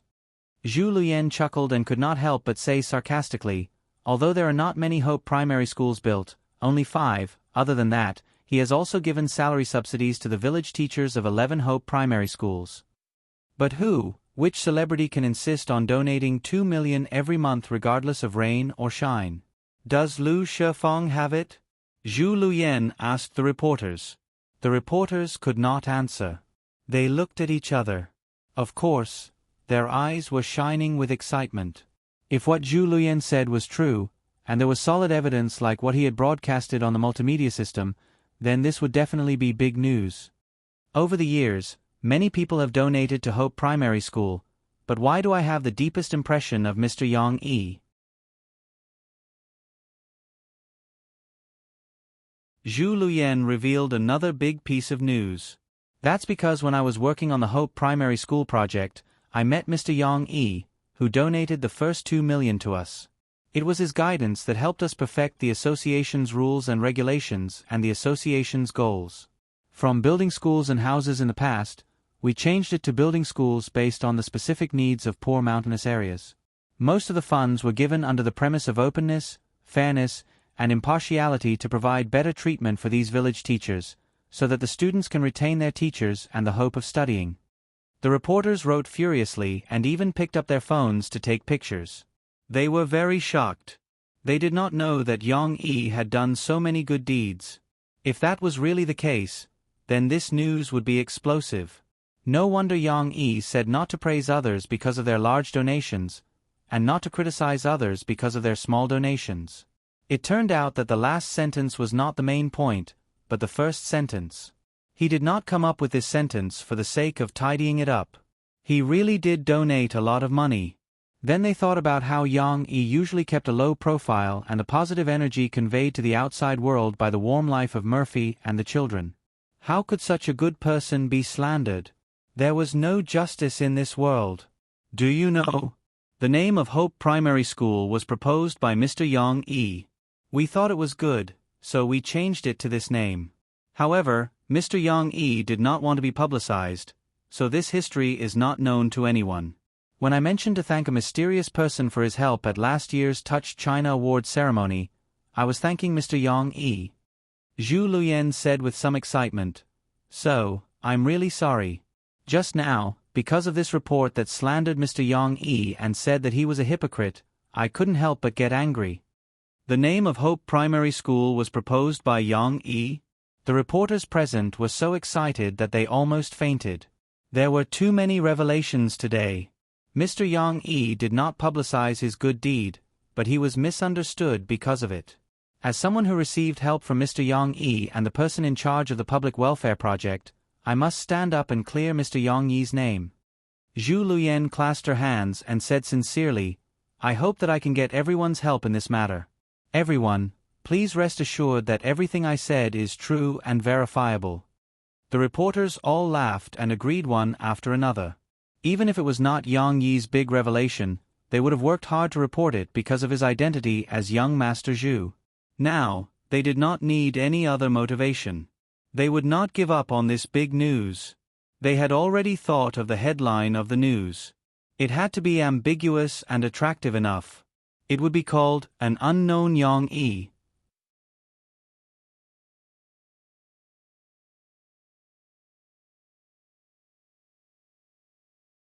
Chapter 1240. Perhaps it was because Yang Yi had left a good impression on the other parents, but when the internet was filled with criticism of him, she wasn't affected much at school. However, when the public opinion changed, she felt a little different at school. It wasn't that the parents hadn't seen the news criticizing Yang Yi, but they had been skeptical when they first saw the articles on the news software. However, with the human instinct for gossip, they couldn't help but discuss the matter with their colleagues at work and in the company. Perhaps they had even celebrated Su Kei's misfortune. However, they didn't express it at home in front of their children, as they were worried that their children would talk about it at school. If they met Yang Yi and his wife in the future, it would be awkward. However, most of the parents still felt that Yang Yi wasn't as bad as the news made him out to be. When they discussed it with their friends and colleagues, they more or less defended Yang Yi. Fortunately, Yang Yi didn't disappoint them, especially when Zhu Luyan announced to the media the amount of Yang Yi's donation for the Hope Primary School project. This amount was verified by many media outlets, and all the major media outlets were in the camp of praising Yang Yi for his low-key charity work. The parents who were glad that they hadn't stirred up trouble finally heaved a sigh of relief. Without any worries, they would naturally talk about it at home, in front of their children when they were eating at night, watching TV, and chatting. Thus, the following scene took place. "Shishi, I heard from my dad that your dad is a great philanthropist." During the break, Chen Yuxuan came over with great interest and placed both his hands on Xi-Xi's desk as he spoke loudly. Great philanthropist? What's a great philanthropist? Xi blinked her big eyes and asked curiously. Great philanthropist. It's. Chen Yuxuan probably didn't know how to explain this concept, so he responded casually. However, it was as if his voice was stuck, and he couldn't finish his sentence. He scratched his head awkwardly. Lu Xiaoyu's eyes lit up and she said loudly, Businessman? I know. Those who do business are called businessmen. I've heard of them too. Merchant? She tilted her head, pouted, and said to Lu Xiaoyu, Little fishy, that's not true. My papa isn't doing business. He's just singing with my mom. I'm not a businessman, I'm not doing business. Chen Yuxuan scratched his ears and cheeks for a while. Finally, he managed to squeeze out some words and explained excitedly, I remember now. My dad said that your dad is a good person, a super good person, so he's called a great philanthropist. Really? When she heard someone praise her father, she smiled happily and asked a little embarrassedly. The little girl's smile was a joy that came from the bottom of her heart. Her eyebrows were relaxed and her eyes were sparkling. Her cute little mouth even drew a relaxed arc. It was very comfortable to look at, and it was easy to be infected by her happy mood. A little boy sitting in the front row couldn't help but look back. He racked his brain to try to insert himself into the conversation between Xi and Jiang Chen. He stuttered, That, I remember. There's a person on TV who's also called a great philanthropist, the great philanthropist of the 9th generation. I've also seen this TV show before. During the summer vacation, I watched it with my mom. Jiang Chen passed by and his ears perked up. He suddenly turned back and said excitedly, That great philanthropist of the 9th generation, is he a turtle? I forgot about that. I think so. The little boy in the front row scratched his head in embarrassment. She listened to their conversation and was a little unhappy. She yelled at Jiang Chen, No, he's not a turtle. Your papa is a turtle. Although the little turtle is quite cute, my papa is not. My papa is my papa. Jiang Chen looked at Xi, dumbfounded, and said innocently, I'm talking about TV. Chen Yuxuan poked Xi-Xi's down jacket and said, Don't worry, Xi, the great philanthropist I'm talking about is definitely not the great philanthropist of the 9th generation, he said. I'm a good person. I'm also a good person. You don't understand. Jiang Chen said unhappily. You don't understand. You don't understand. You don't understand. The two little boys, neither willing to give in to the other, began to argue. They even forgot what they were arguing about in the beginning and stood in the aisle with their necks raised. Xi, let's go to the bathroom? Lu Xiaoyu was a little worried that they would fight. She even carefully moved closer to Cici's ear and whispered in a low voice. Little fishy, let's run. She nodded innocently. So, the two little girls carefully slipped out from Lu Xiaoyu's side, leaving the two little boys who were completely unaware and very engrossed in the argument. However, when they returned home in the evening, Xi was still a little worried. She just got in the car and couldn't help but ask, Papa, you're not a turtle, right? Why do you ask this question? Yang Yi was confused. Because... Papa, let me tell you, this morning, Chen Yuxuan told me that his papa said that you are a great philanthropist. Xi felt that she couldn't finish the story, so she paused and began to tell the complete story. During this time, Lan Xian, who was sitting next to her, suddenly interrupted, Oh, Xi, so Chen Yuxuan and Jiang Chen were arguing about this. Yes. They suddenly started arguing. Xi giggled at her friend. I don't even know what they were arguing about. Then the teacher took them away. Lan Xian said excitedly. Although Xi was interrupted, she didn't give up. She continued to talk about her worries. Chen Yuxuan said that Papa is a very good person. Then, during math class this afternoon, Teacher Lu also said that Papa is a very good person. She donated money to those pitiful teachers and gave them their salaries. She wants to thank Papa. Cici chattered and even imitated teacher Lu Xianxian as she cupped her fists. In fact, Cici's retelling was still a little lacking. At that time, Lu Xianxian had the demeanor of a hero. After praising Yang Yi's righteousness and wealth, she also sighed and said that she wanted to learn from Yang Shi's father's way of doing things. Although she didn't have money, she would regularly donate 200 yuan to the teachers in the mountains every month. She also taught the children that when they grew up, they had to have love. But she didn't listen to the rest. When she saw Ms. Lu Xianxian praising her father, she was already immersed in joy and worry. Papa, are you really a great philanthropist? Because I know that Papa is super nice, but I don't want you to be a turtle because little turtles are very cute, but I still don't want Papa to be a little turtle, I want my Papa to be my Papa. The little girl was worried, and her delicate and sparse eyelashes were still trembling slightly. She looked a little pitiful. Yang Yi finally understood. He also knew what TV series Zhong Chen was talking about. During the summer vacation, it was a costume fantasy TV series broadcast by Shanghai TV. Because it was adapted from a web novel, the origin was a bit magical, but the plot was still very interesting. Murphy and Wu Jingjing also watched this TV series together. He didn't know whether to laugh or cry as he comforted the little girl. Don't worry, Dad is Dad, not something strange. Although the children's misunderstanding brought some jokes, Yang Yi more accurately understood the truth that Lan Cao Kai told him before. He was indeed not a lone wolf. His public image, good or bad, could actually affect the children. He didn't have to deliberately let the public relations team create a perfect image for him in front of the public. But Yang Yi felt that he really did need to listen to Mo Xiaowan and the others' opinions and appropriately respond to some negative news to reduce the impact of the negative impact on the children. But Chen Yuxuan and Teacher Lu are not wrong. Dad did do some good things. Just like what Dad taught you before, you have to learn to care about others and help others. The greater our ability, the greater our responsibility, so Dad also helped a lot of people. Yang Yi smiled and said to Shi, when you grow up, Dad will take you to help others. Let's do good things together, okay? Okay. But we don't want to be a great philanthropist.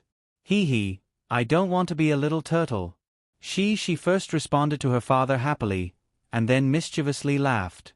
It seemed that the idea of a little turtle becoming a great philanthropist left a deep impression on the little girl. You're tuning in to the Narrate and Escape YouTube channel. Don't forget to subscribe and join us on this journey to catch the most captivating stories.